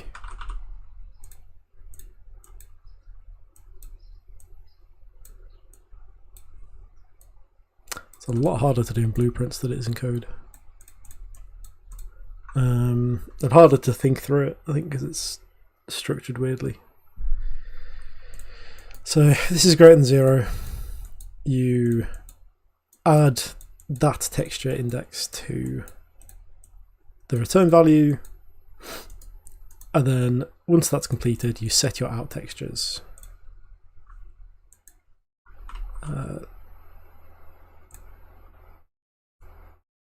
Maybe you just return a value.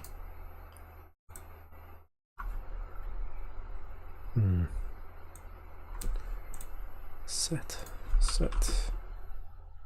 textures. Set textures.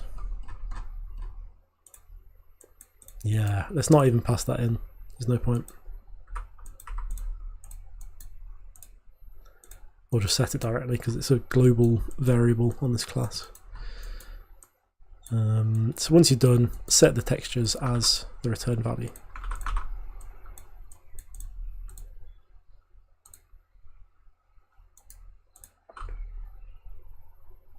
Oh, we do need yeah, fine. Textures.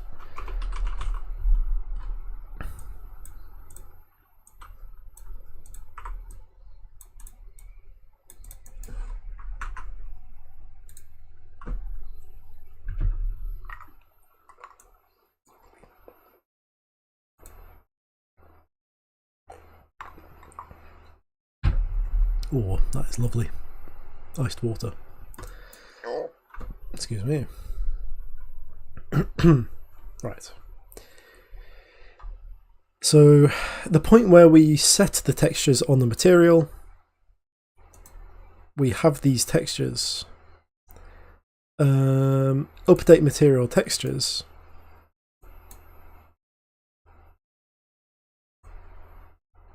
I think here what we do is we call our filter textures by pull weights, and all 3 of these will go into here and then go to here. Let's see if this works. Go to test.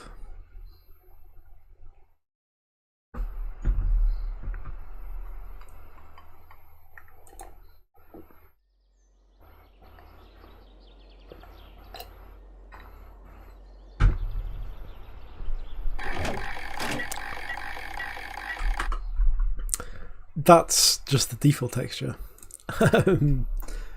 It's not even set the dynamic material with the correct textures at all.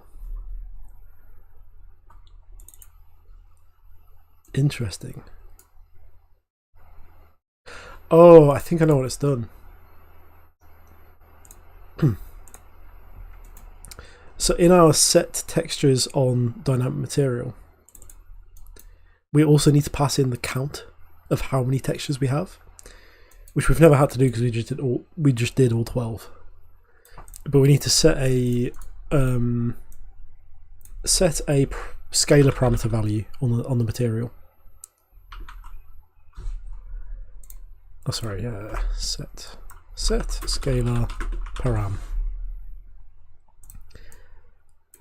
and this is something like count. I can have a look at the actual material that I made. Oops, materials, spinner material, wherever that is. I really should categorize these. So I have our slot spinner,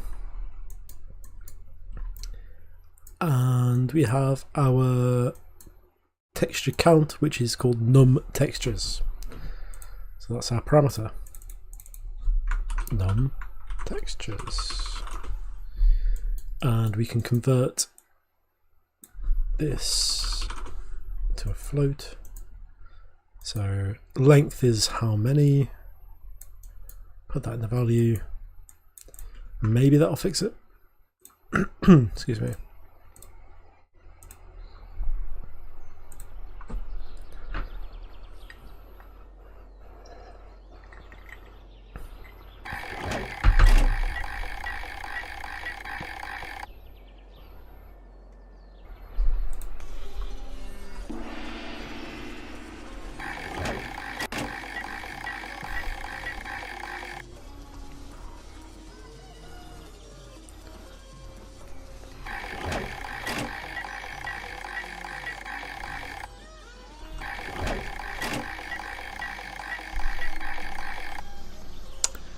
Nothing is appearing for horse legs.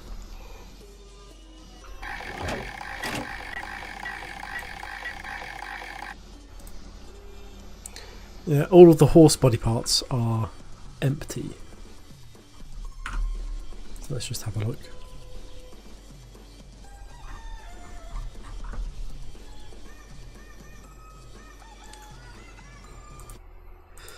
What could be doing that?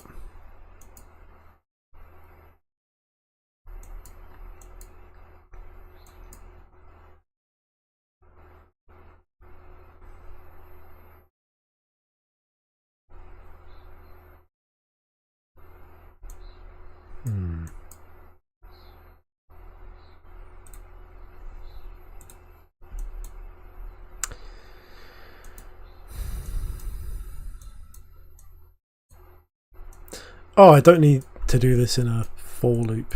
That's crazy. What am I doing?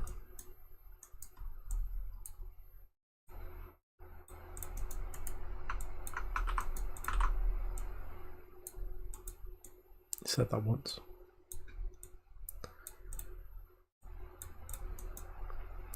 That's not the thing that's going to fix it though.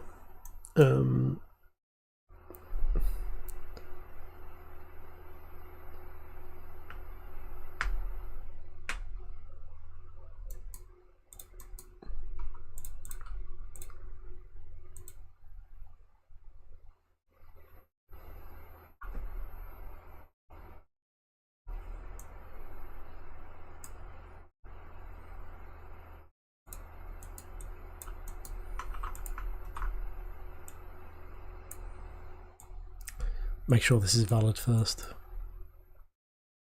and then we can just use it over here for this and for this. Let's make that a bit neater.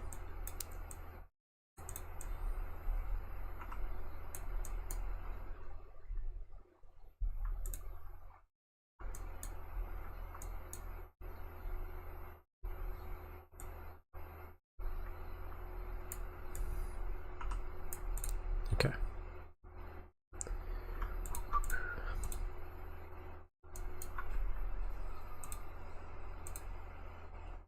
I've not actually changed any code there, so it will still be bugged for some reason.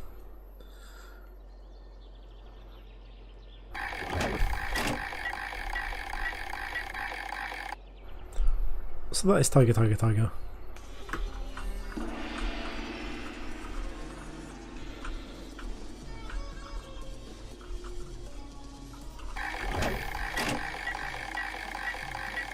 Oh my god, 2 jackpots in a row. Crazy.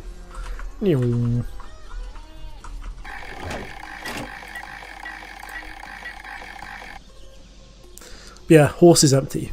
So let's diagnose that somehow. What do we even check? We can check.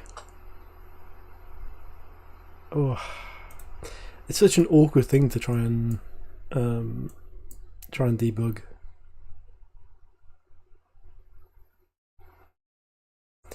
Because I don't even have like a solid object of the rendered material, rendered body part.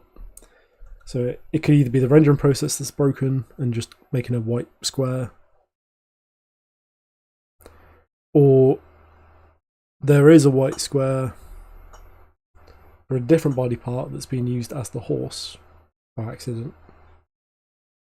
I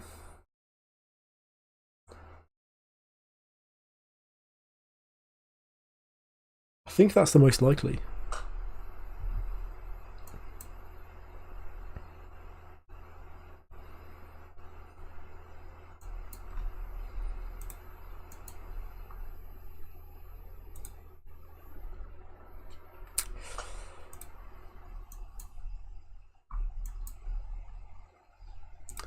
Okay, we can rule out the rendering problem if we go to the render target. And let's find the horse render. Yeah, so it does exist. And we can see that this render target is working. Let's respin.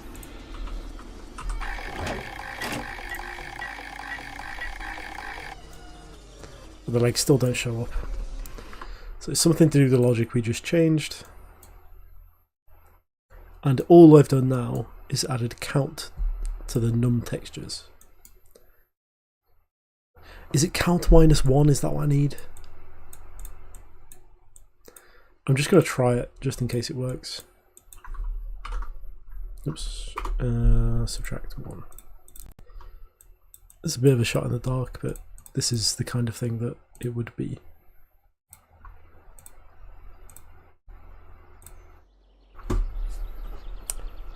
I can't see as this would be the case.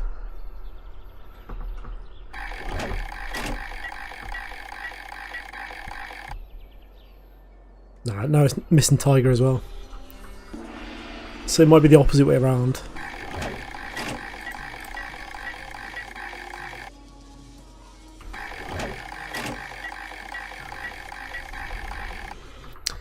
Maybe what we need is length +1. So let's do that.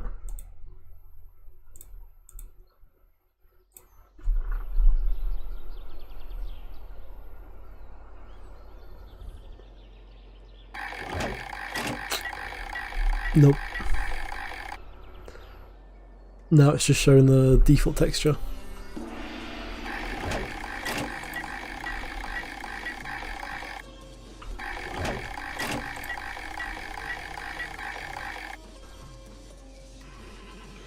But it is showing the horse body, so it has fixed it somewhat.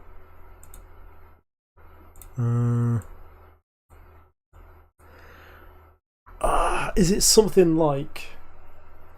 Is it something to do with converting an integer to a float? There's some sort of inaccuracy there.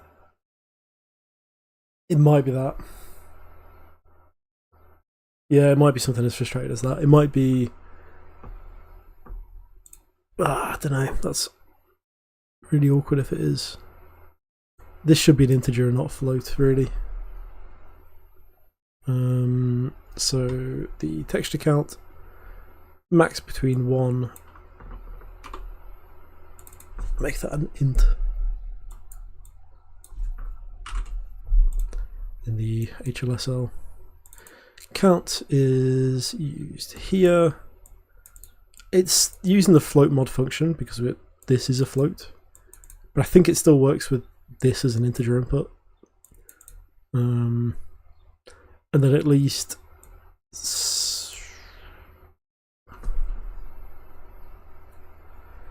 if slot equals that. Strip v.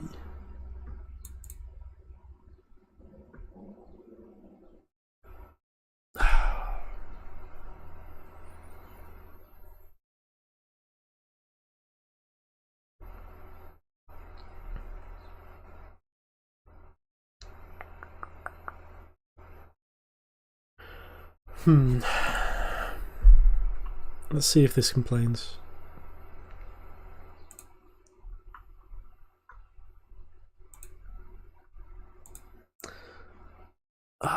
Do I do something crazy like add point one? This is really bad debugging from me. Add float 0.1 and just plug that in.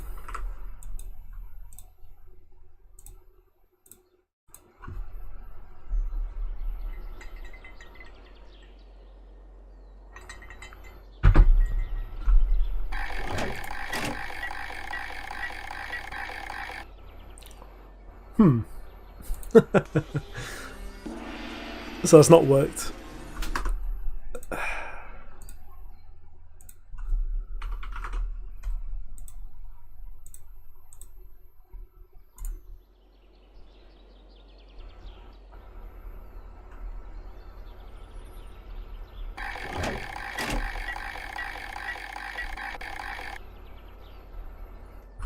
What is wrong with this code?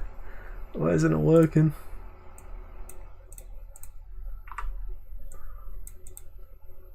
So I set the number of textures to be the length of the textures array, and then I set that many textures as the texture parameters in the order that they should be, I think.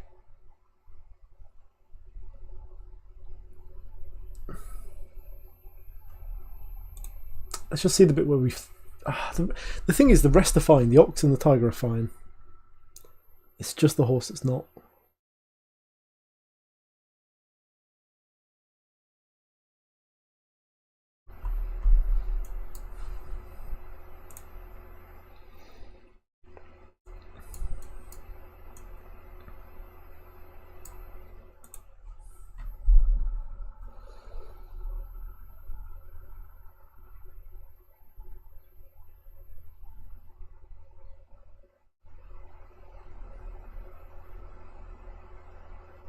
I mean, I hate that I had to code it like this, but I couldn't get arrays to work in a material graph.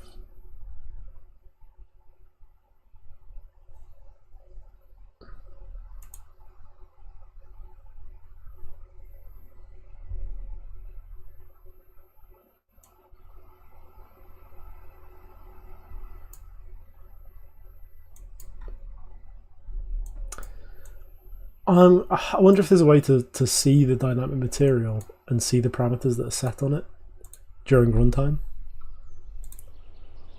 So if I go to the slot spinner, go to the spinner BP, static mesh. Now this is the dynamic material. And I can see 3 and 0, 3 and 2 are set as the scroll offset and the num textures. Okay.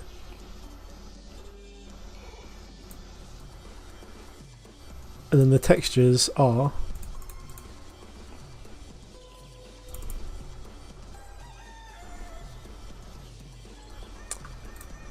okay. So it's not the material graph that's the problem. It's probably to do with the filtering this function. So we get our weighted pool of animals. We say the current index starts at 0. Let's just explicitly 0 that at the start, just in case. So that's set as 0. We say if the map value is more than, let's say 0.1. 0.01. Then we add the current index texture. We get it from here and we add it to the return value. Now, is this textures thing changing under our feet as we're doing this? That's the question. Should we actually be passing in a sort of a copy of this, rather than messing around with the actual thing that could, if there's a multi-threading issue, it could be being changed under our feet. So let's say textures array copy. This is a texture render 2D object reference array. I don't want to pass by reference. Oh, sorry, I do want to pass by reference. Oh, pass by reference? No, I don't want to. I want this to be a copy. So what we'll need to do, what we'll actually need to do is, just to rule out this, we'll say textures copy. Oops.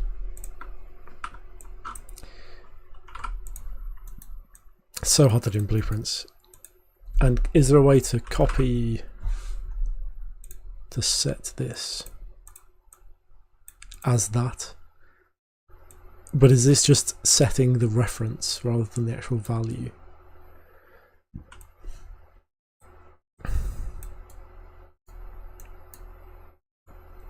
Who knows?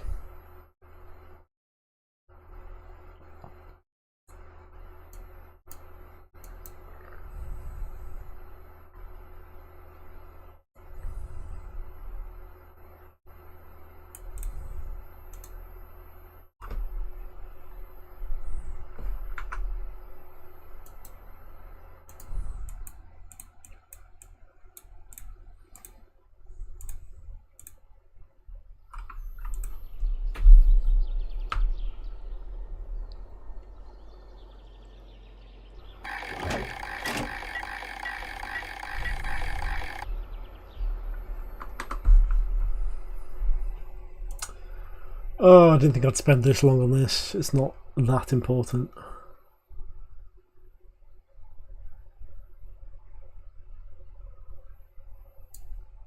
Oh, I'm not passing anything to here, that's why. Textures are a copy. In the here.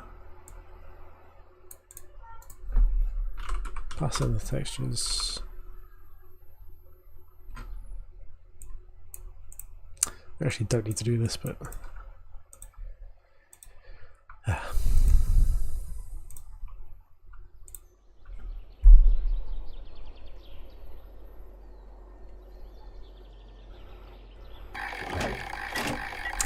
the horse is still blank.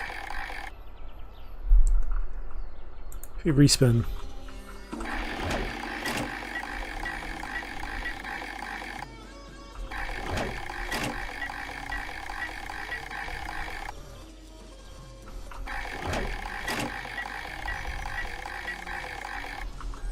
Yeah, still blank. So let's just double check this logic. We're saying the current index is 0. We're saying increment. Is this our problem? Let's do this explicitly. So let's set current index as the current index plus 1. I don't know if this executes now or in the next for loop. It shouldn't make a difference. Let's just be safe with it.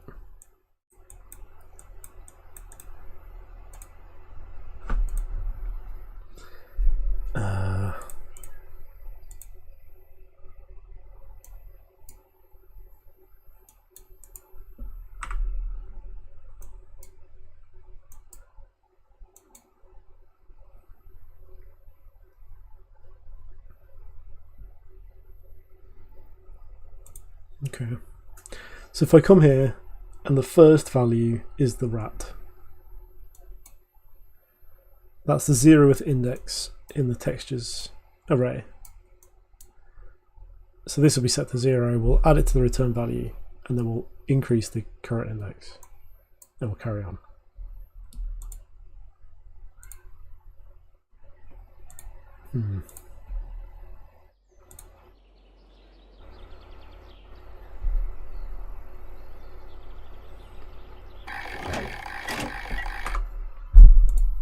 What is the bug? It's going to be something really obvious.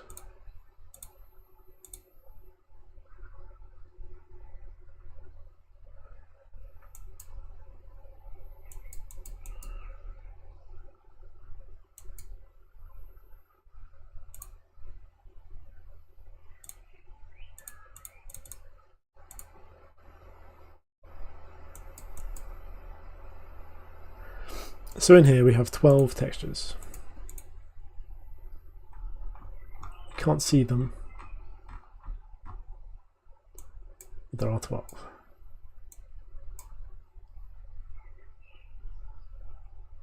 If I get a copy,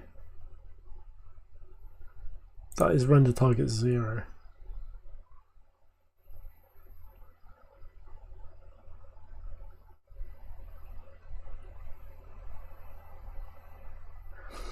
I shouldn't be coming in here. Oh my god, I know what it is. Oh my god, I know what it is. I think.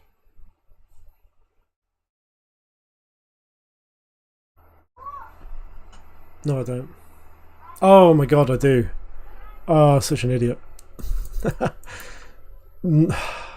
That's such an obvious thing. Even if you fail this check, you still need to increment the counter.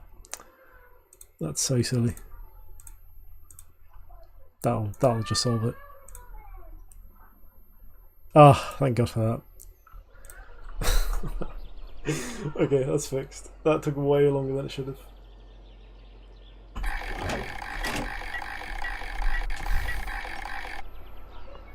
Nice.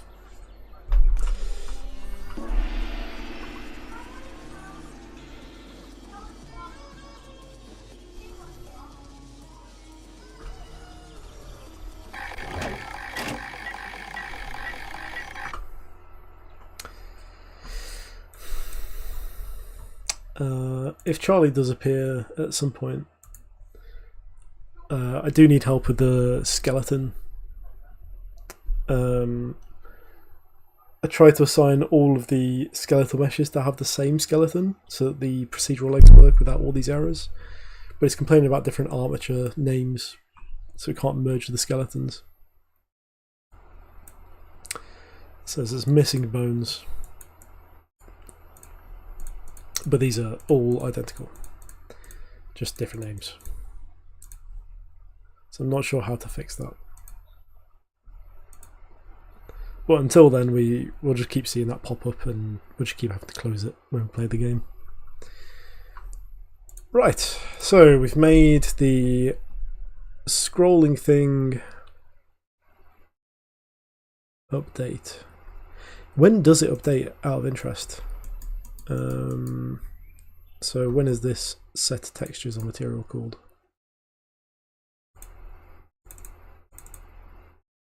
It's only called from here, and where is this called from? It's called from every 5 seconds it does it. Is that right?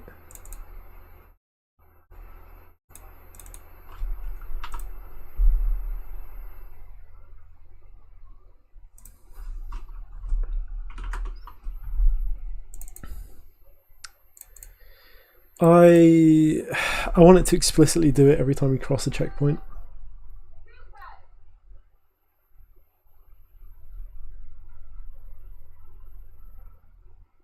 Update material. Yeah. So on the slot machine itself. Oh, sorry, on the checkpoint object itself. There should be a bit of logic that says when we cross checkpoint, get me all so once I've added the weights to the pool, get all actors of class, not with tag, whoops,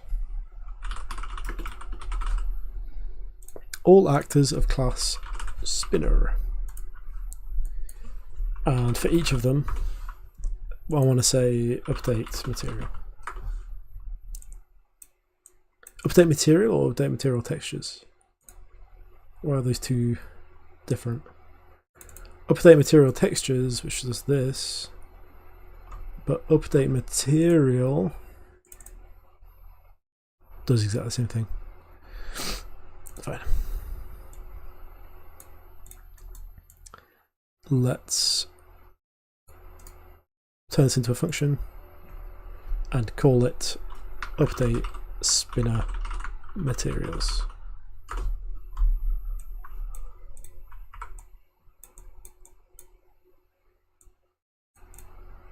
What did I just delete?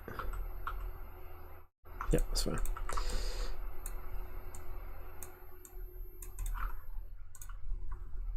Okay. Next thing I want to do is just add a bit of text that says increased chance of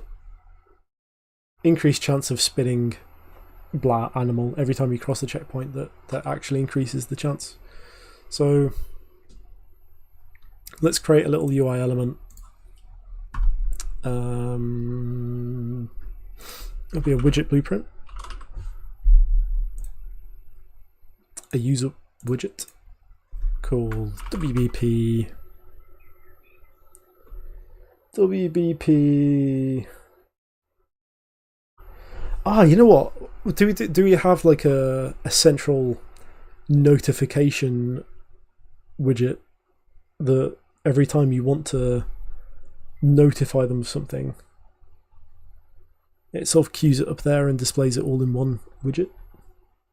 So if I get loads of these in rapid succession, like would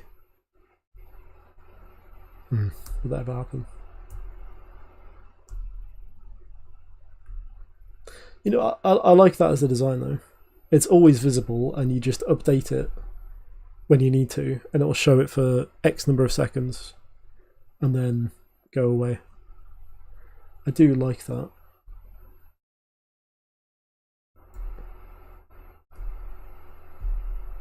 Yeah.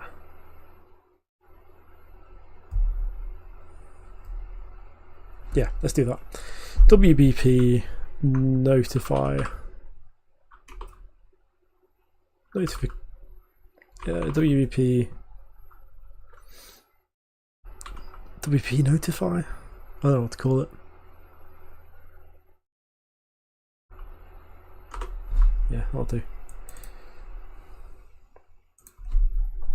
And this will be, I guess it'll be just a bit of text. I can steal this from a different widget. So I've got consistent text. Steal it from this one. I'll just steal this whole component. And then my notify, I can just paste it in here. I can call this notify text is variable. And it'll say nothing by default. And this will be anchored. Can I anchor it? No. I'll anchor it with, I'll add this to the hood. So in the hood, I guess notifications should just go in the top right, maybe. I don't know, we can always change it later.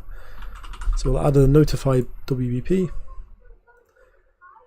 to this canvas, anchor it to the top right, set the alignment to 1.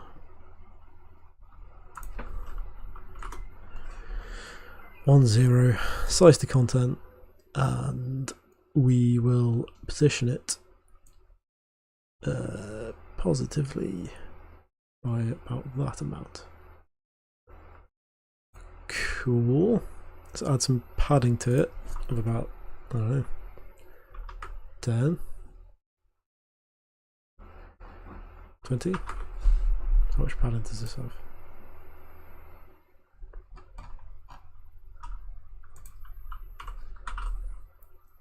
It doesn't have padding. Interesting. But the position is 2020, so we could actually, yeah, padding of 20 is about right.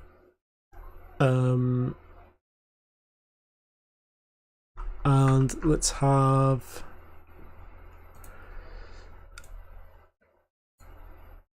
a custom thing in the notify graph that says, give me some text, I'll display it for a little bit, and then it'll disappear.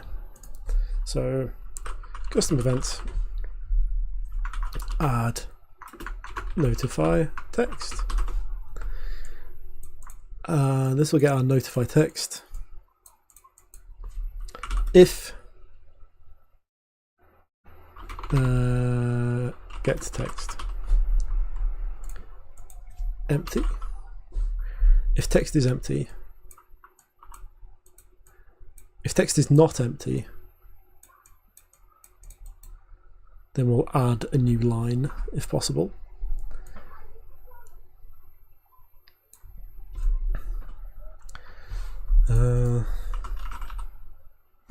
Is that possible? String. Can I make a string literal? And can I append? And can I add new line? Is that possible? Let's have a Google.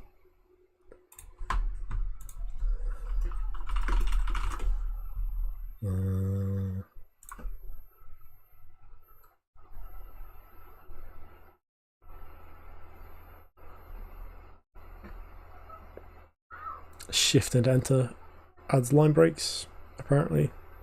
Let's try that. Test. Oh, it does. It does.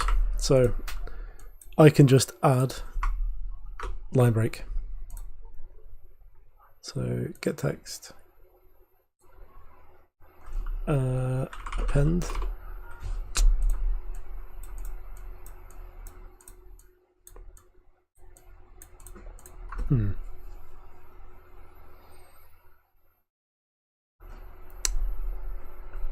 I have to convert that to a string first and then change it. So to string.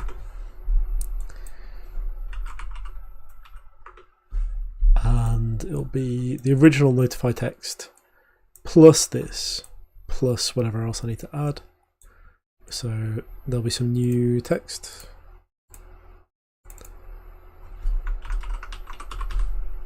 This will be a string. And there'll be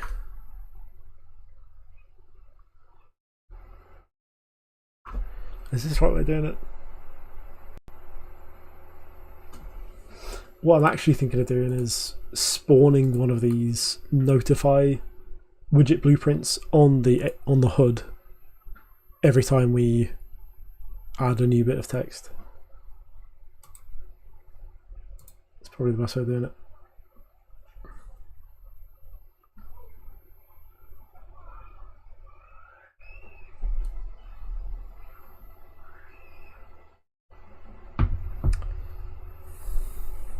So I think.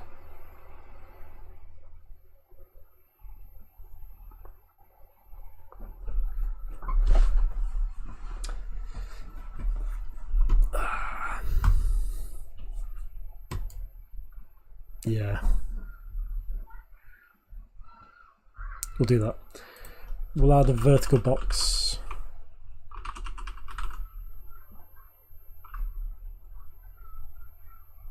In fact, the notify blueprint should be the one that has the vertical box. So let's cut this. Let's create a vertical box. And we'll add it back. Maybe.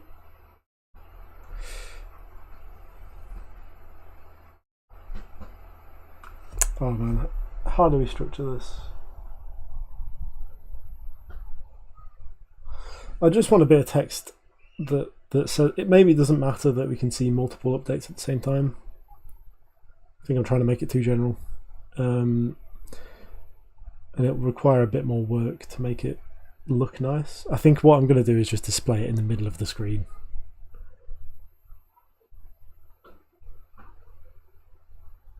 Yeah. We'll just display it, or maybe not in the middle of the screen, but we'll just display it. So if I update text, it will just override the previous notification. That's fine.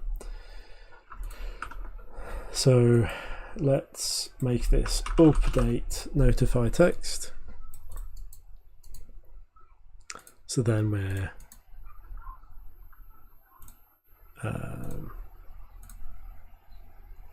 in the designer, we'll just have that text field.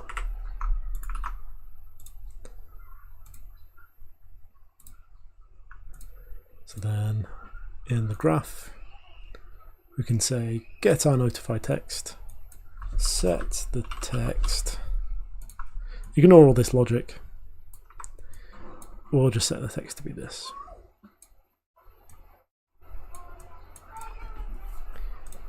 And do we set a lifetime? Like after a few seconds it becomes invisible, so retriggerable delay of 5 seconds, and after the amount of time it will disappear. So set collapsed, set visible collapsed.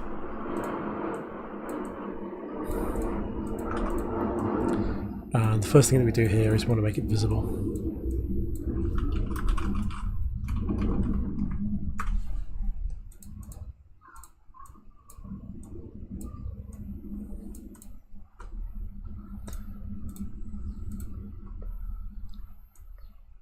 Okay.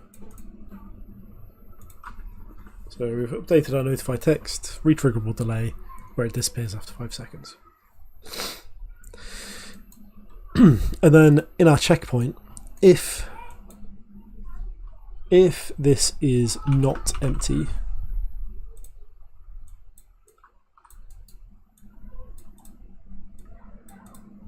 we want to get our character reference. If this is not empty, true, then we'll update that UI element, update that notify text. So on the character class, we'll have to add that UI element. Oh, sorry, that's already part of the HUD. That's already there. So let's make a node on the HUD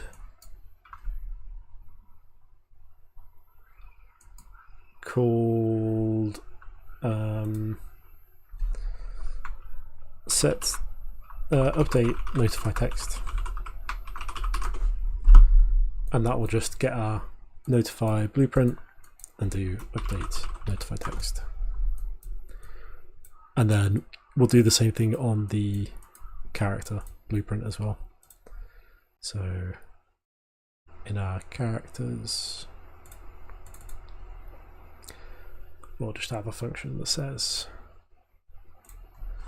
update notify text,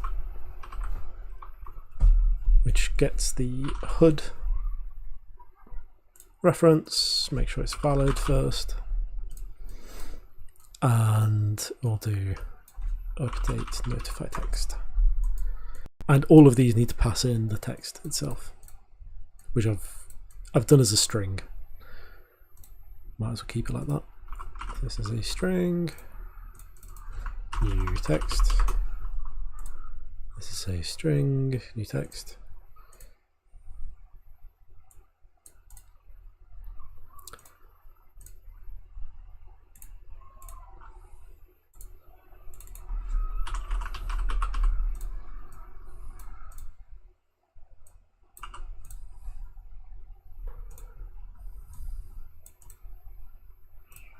Okay, and then from the checkpoint, we can do update notify text.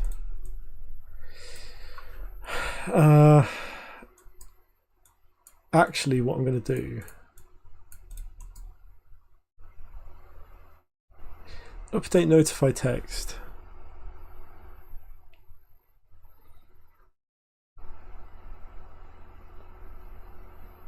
Yeah, I need a function on this checkpoint to say what that text is going to be. So get notify text. This is pure, and we pass in that map of weighted animal values to weighted animal probabilities. Get notify text. Let's pass this in. It doesn't let us do that.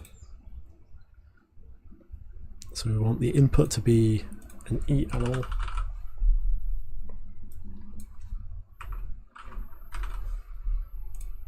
And it's a map. And that's a bunch of floats on the other side. And this is called additional weights.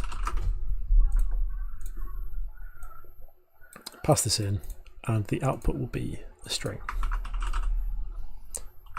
Notify text, which is just a single string, and that will go in here.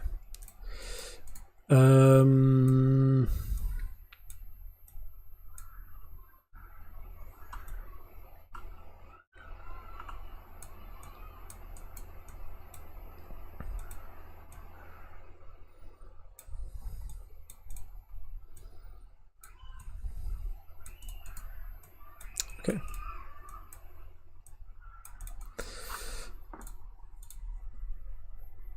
So what does this do? This will say for each loop, let's make a string that we're going to output. So this is return string. There's a string. We're going to say, oh, can you add to a string? Is that possible? Add.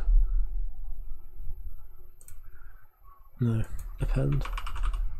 String append, that's what we want. So for each of these weights, as long as the weight is above 0, we'll double check that. So greater than 0.001. If that is true, we will append some text to this return string. So increased chance of spinning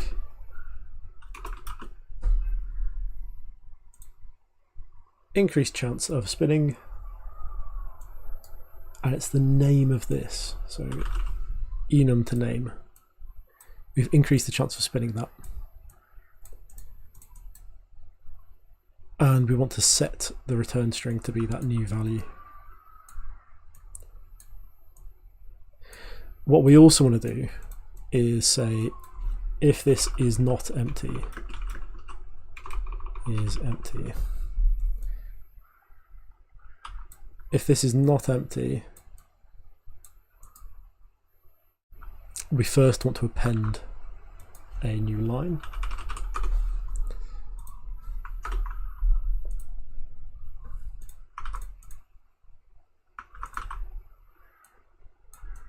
So if this is not empty, append a new line first.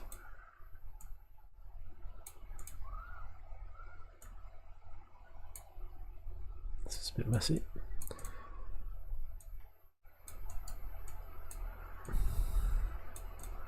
So we come in here, there is a weight. We say, if we've already added some notify text, add a new line first, and then we add, let's copy this over here, and then we add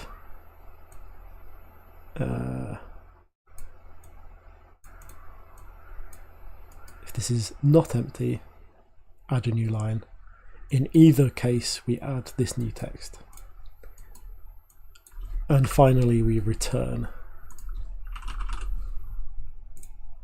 the return string. There should be a return string.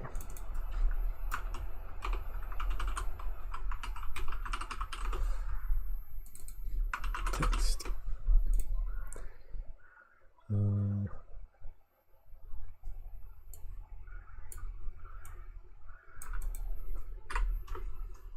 Okay.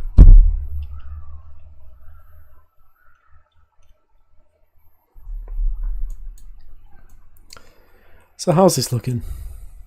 Increased chance of spinning. Blah. Cool.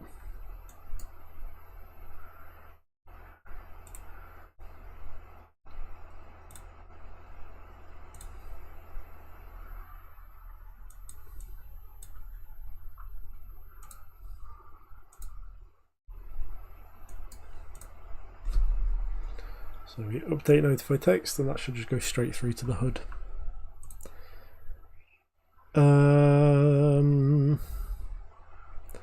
Whilst we're in the UI frame of mind, the last thing that I want to do is do a little jackpot pop-up. So it'll be very similar, very, very similar, to the point where I might even copy it. And I'll call this jackpot, WBP jackpot. And this will be big red text in the middle. So this will be some sort of red, I guess.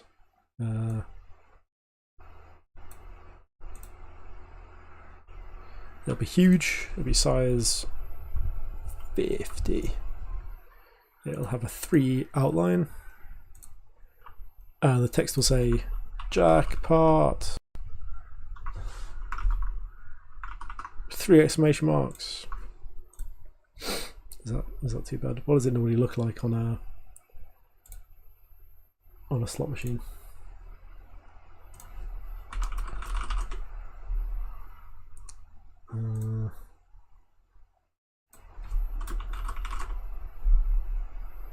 Jackpot.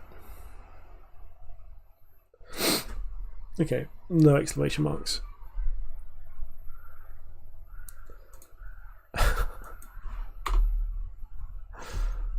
Cool.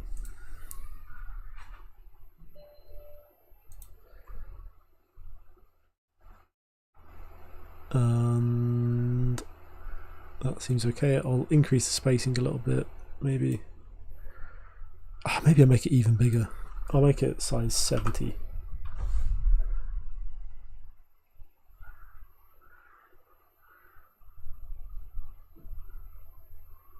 And we'll center it. And I wonder if there should be a bit of logic that says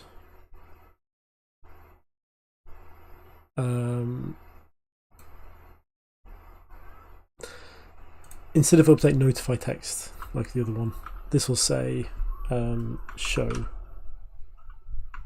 jackpot text. And all this is going to do is change that text in the middle to be visible and maybe start flashing it, as long as it's not too epileptic, epilepsy inducing. So this is jackpot text. I don't know how to make it not as risky for epileptics. I think just not quite as fast, maybe. Just make it flash, flash, flash, flash. Or like change colour, change colour, change colour, change colour, change colour. Maybe every second it changes colour, or half a second. So let's maybe have variables for colour 1. And that's a colour. And colour 2. Oops.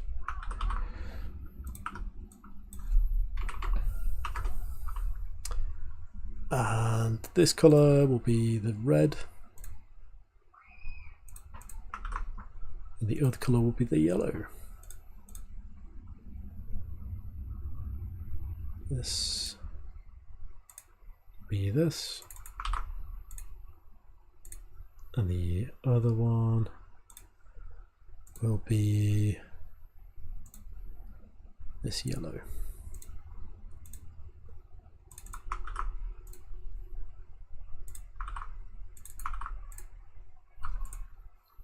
Okay. So show jackpot text. This doesn't need any input.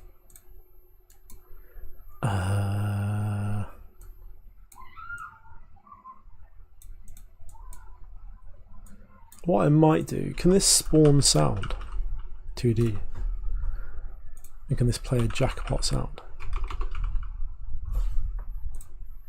Okay. And let's make a reference to that.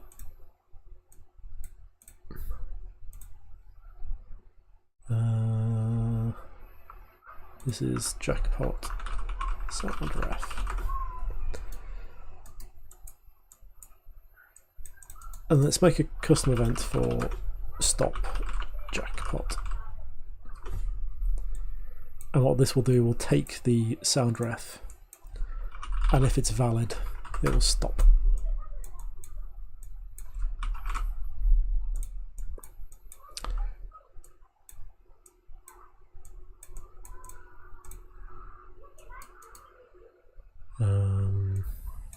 Don't need this, but retriggerable delay, and then stop jackpot.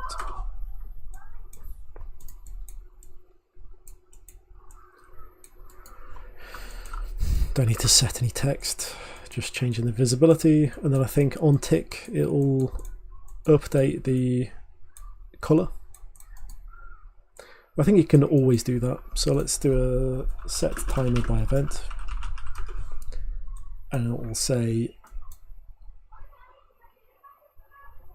every 0.5 seconds looping we want a custom event where you swap color, and maybe there's a variable. No. All we do is we look at the jackpot text, we say get the brush, we'll break that apart, and we'll find the brush tint. Is that what it's called? Surely not. Color and opacity. Strike brush. Should I be using this instead?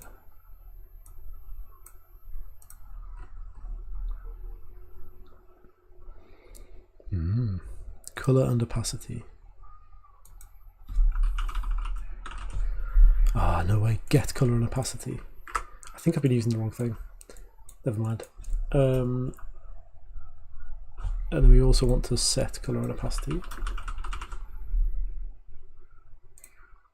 And whilst I remember, when we stop the jackpot, we also want to change the visibility to be collapsed. So it's visible here. Spawn in the sound. Set timer by event, and this will be on construct. So as soon as we make this blueprint, it'll be constantly going, but it'll be invisible by default. So change the visibility default to collapsed.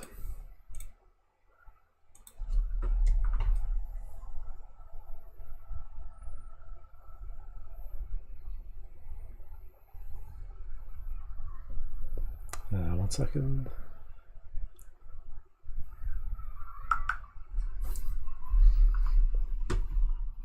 So I'll change the visibility to collapsed by default. So it's only when you first do show jackpot that it'll become visible, then it'll immediately turn itself off after 5 seconds, maybe 4. And every 0.5 seconds we're changing the color. So we're saying get the current color and opacity. We can split this and we can see if the color is equal to color 1.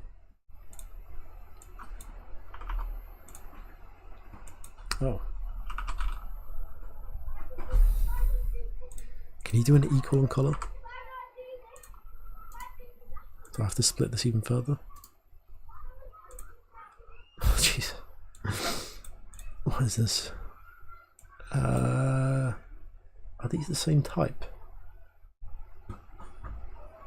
Color and opacity. What is this structure? This is a linear color structure, slightly different.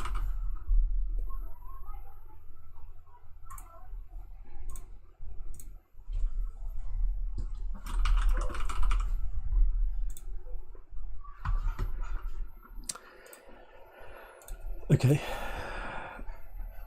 and that's reset. Fantastic. We'll get this color again, set it on color 2. Okay, and we'll set red on color 1.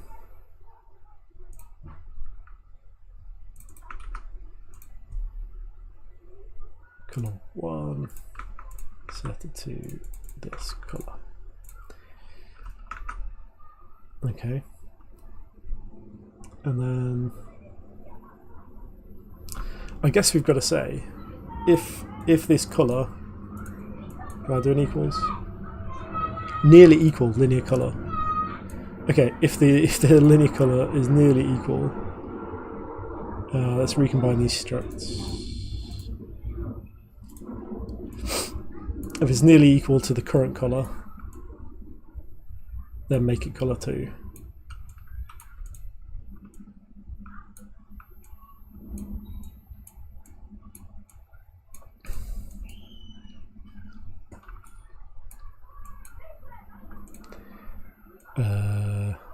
Then we'll set it to be color 2. Otherwise, split strip pin.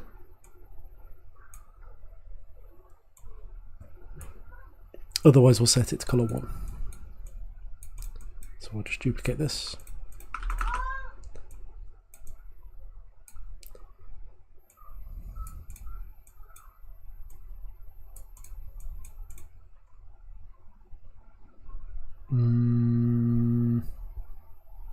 Is this the right thing to do? Set it to be color 1. How does this look?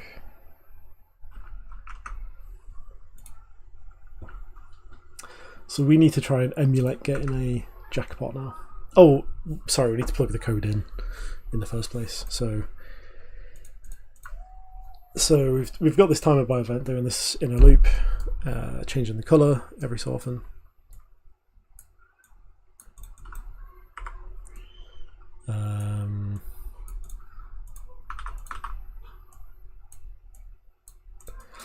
Let's just say swap colors.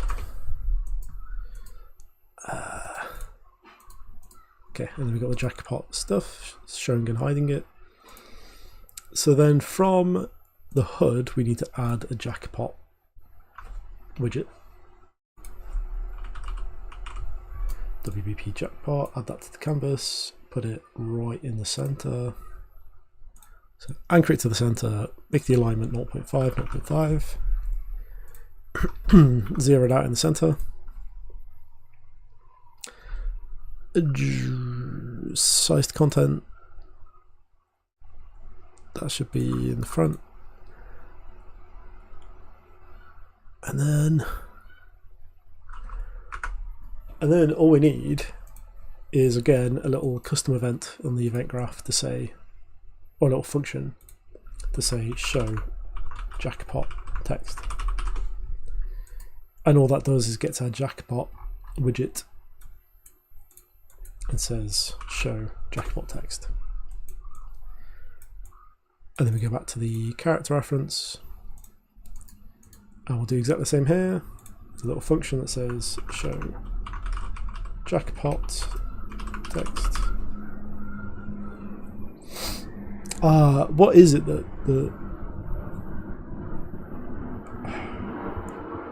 what is it that actually detects whether or not we have a jackpot?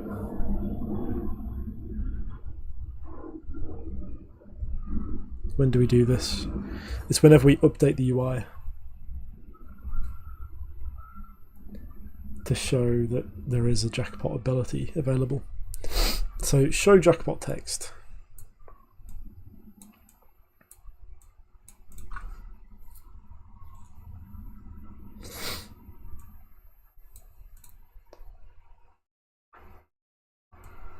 I think this might actually happen in the abilities component rather than on the character. Let's check our game logic. So we've got this component that manages whether we have a jackpot or not. And at what point do we update the update abilities based on animal? This seems like the right place to do it.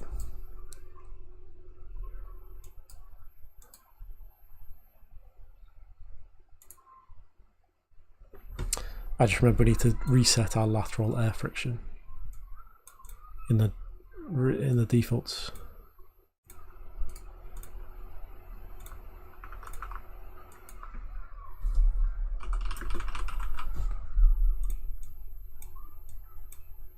Okay, fixed. So at what point do we update our our UI for the abilities?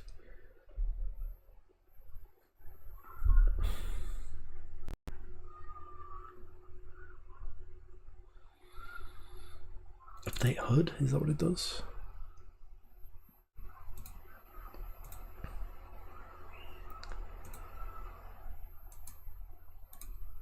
What does update HUD do?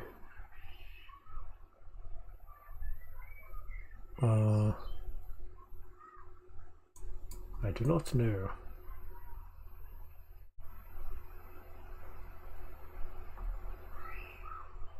Where's my...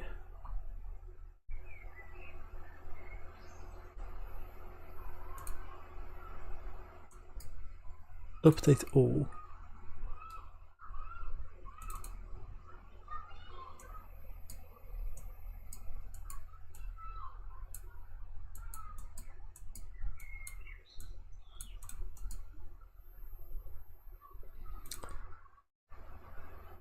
So I think it's fine to live on here. Show jackpot text. And I think we call into here whenever we do have a jackpot. See if it works. So in our abilities component,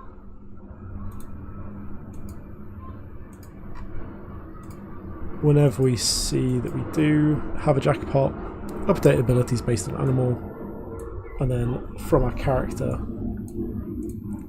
we can say show jackpot text. See if this works. Let's manufacture a jackpot.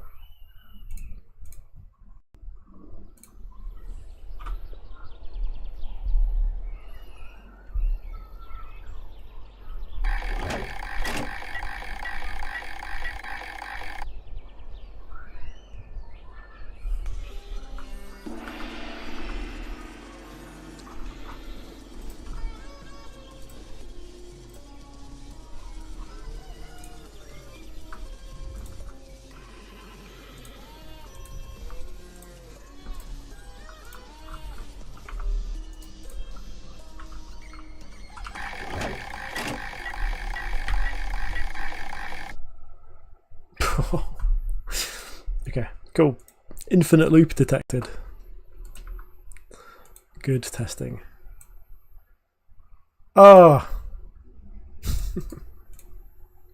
Yeah, that is an infinite loop. Sick. That's not what I meant to do.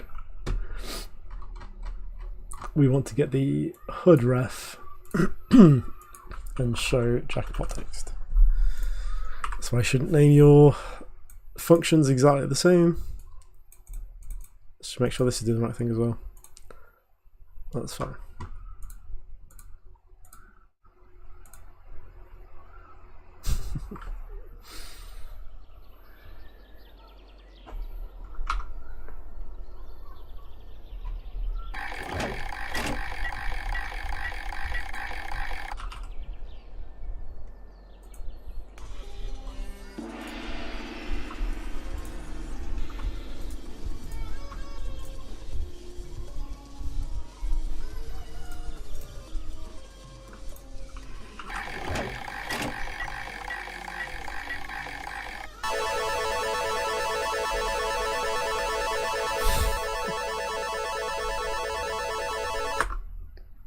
Christ. Okay, that's quite loud. I'll halve the volume on that. It's also a bit long. I mean, it's effective though. That feels pretty cool.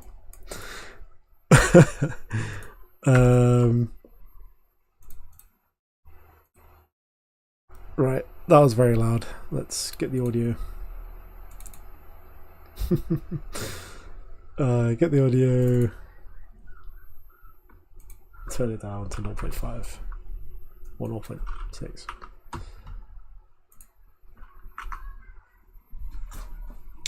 And yeah, let's play.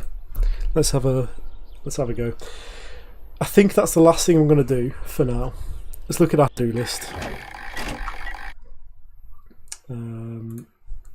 So we have done the UI for the jackpot abilities. We've technically added jackpot ability for each of these. We need to fix jackpot ability for the ox, because currently infinite charge is a bit, you don't carry on charging, you sort of reset every 2 seconds. Add a jackpot sound effect. Yeah, we've done that. Add UI notifications of increased animal probabilities. We'll test that, but we have tried to do it. In fact, let's not knock it off before we've tested it. Show only slot reels animals, only animals in the pool on the slot reels. Okay. Let's test out some stuff.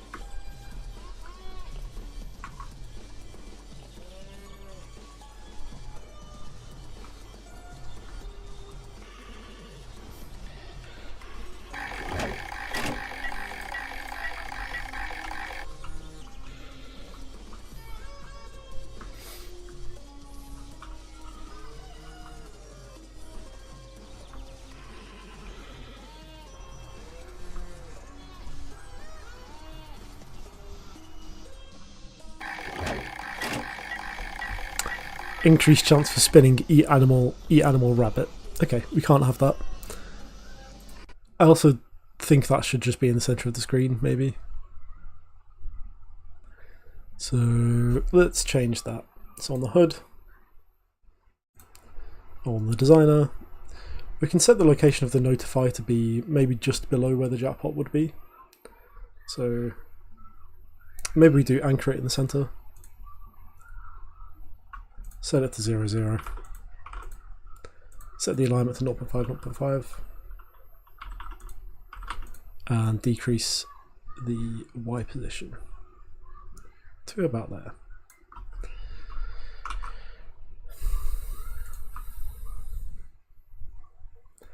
And then on this notify component itself, we need to get the proper name and not just the name of the enum.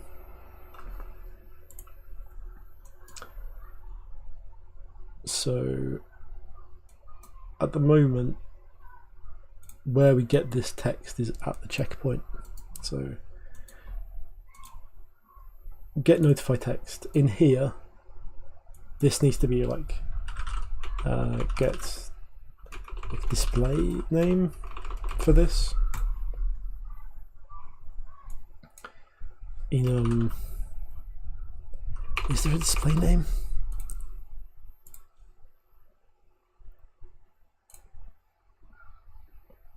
There is a display name, but I think that's just for the editor. So I think what we need to do is get our data table of animal names and use that. Data table animals.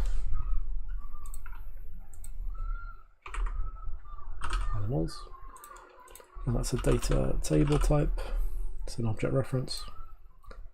And by default, we'll set that to DT animal meshes. And in here, let's create a function called get animal name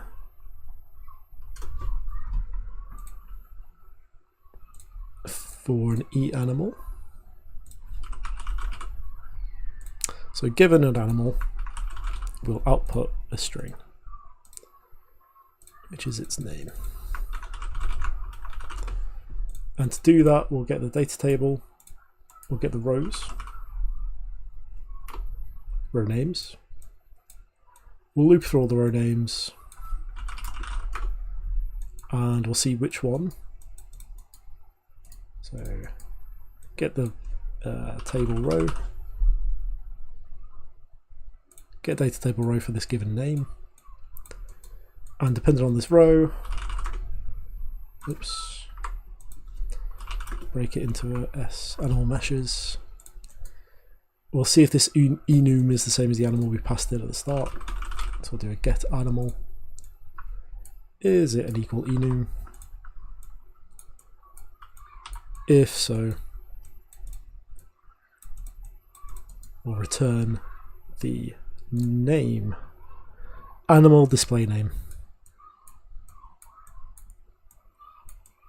Cool. So when we get notified text, what we can do is instead of doing this, we can say get animal name. It's a pure function because it doesn't update anything.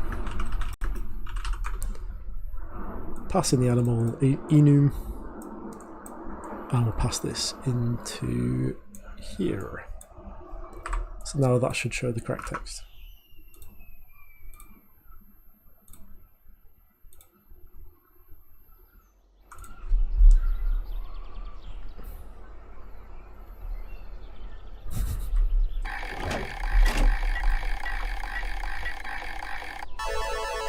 Whoa!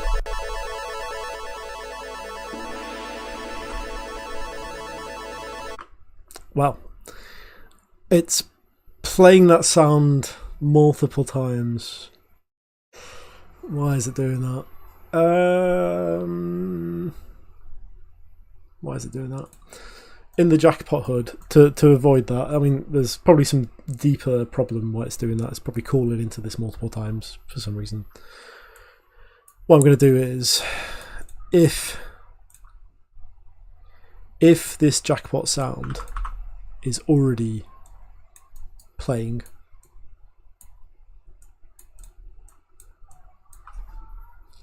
don't play it again. So is this valid? Is it valid? If not, spawn a sound. Otherwise,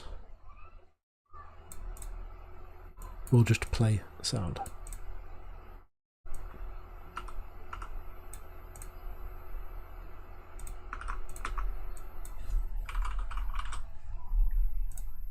Otherwise, do we stop this one and then play? I think we just play it. I think the problem is that we might have been spawning in multiple at the same time and then not stopping. We overwrote the reference, so we just had like this missing sound continuously playing in the background. We say play.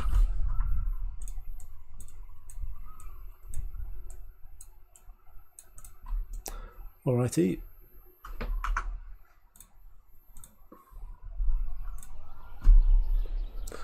I'm gonna do a build very soon, and I'll take a break.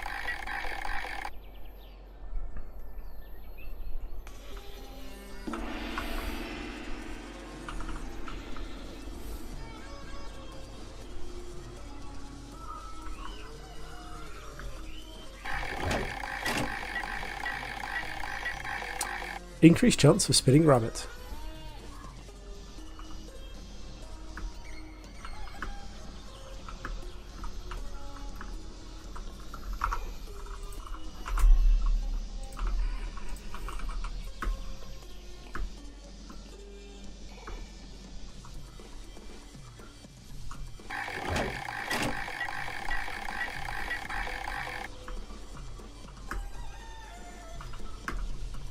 Nice.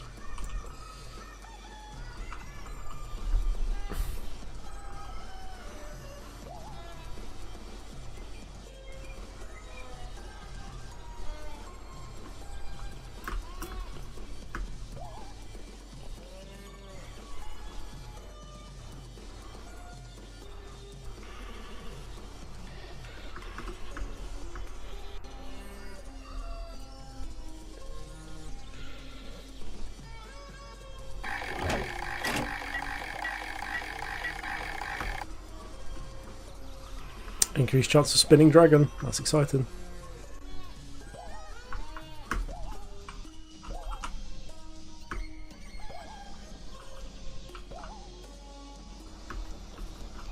Oh, I need to put a bouncer here. I think this is impossible. Yeah, I should put a bouncer here and here. Ooh. Oh my.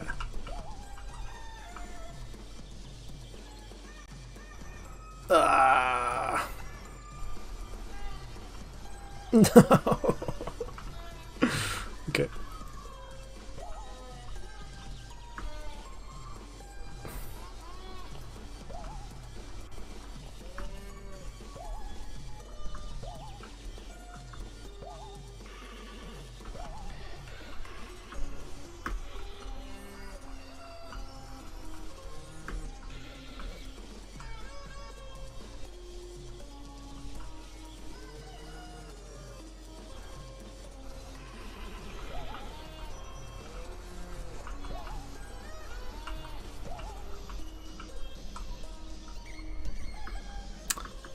No. Come on, you can do it. I think I'm dead. No. And this is why you need to spin to win. Because this character is the worst at jumping.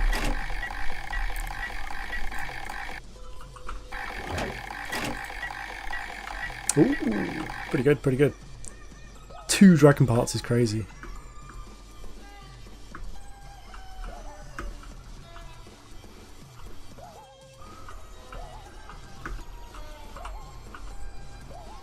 See how easy it is. I think I can even skip this bit. Oh, fast. Wow, that's crazy. Can I even skip this bit? Oh my. That's what happens if you get 2 dragon parts. Cool.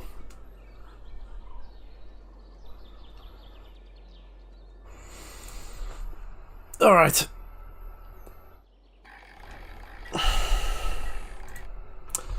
I'll write down a little to-do of add high scores. But for now, that is possibly the end of the jam. I'm pretty okay with what we've created in a week. Really, it's not too bad. We'll have a little playthrough. I'll do a build. I'll send it to some people, get them to test it. See if there's any last minute changes that I can do, and then we'll submit this. So yeah, I'll just get this build in. Build? No, surely not.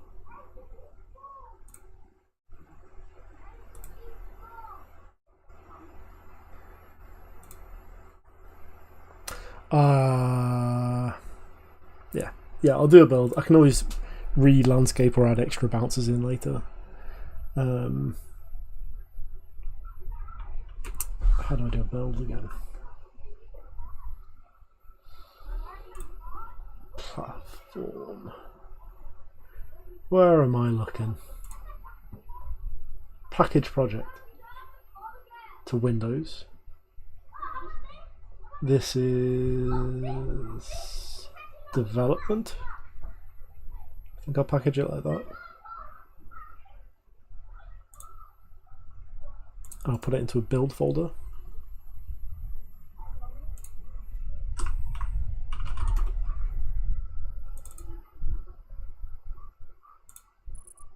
Yep, it's going bottom right.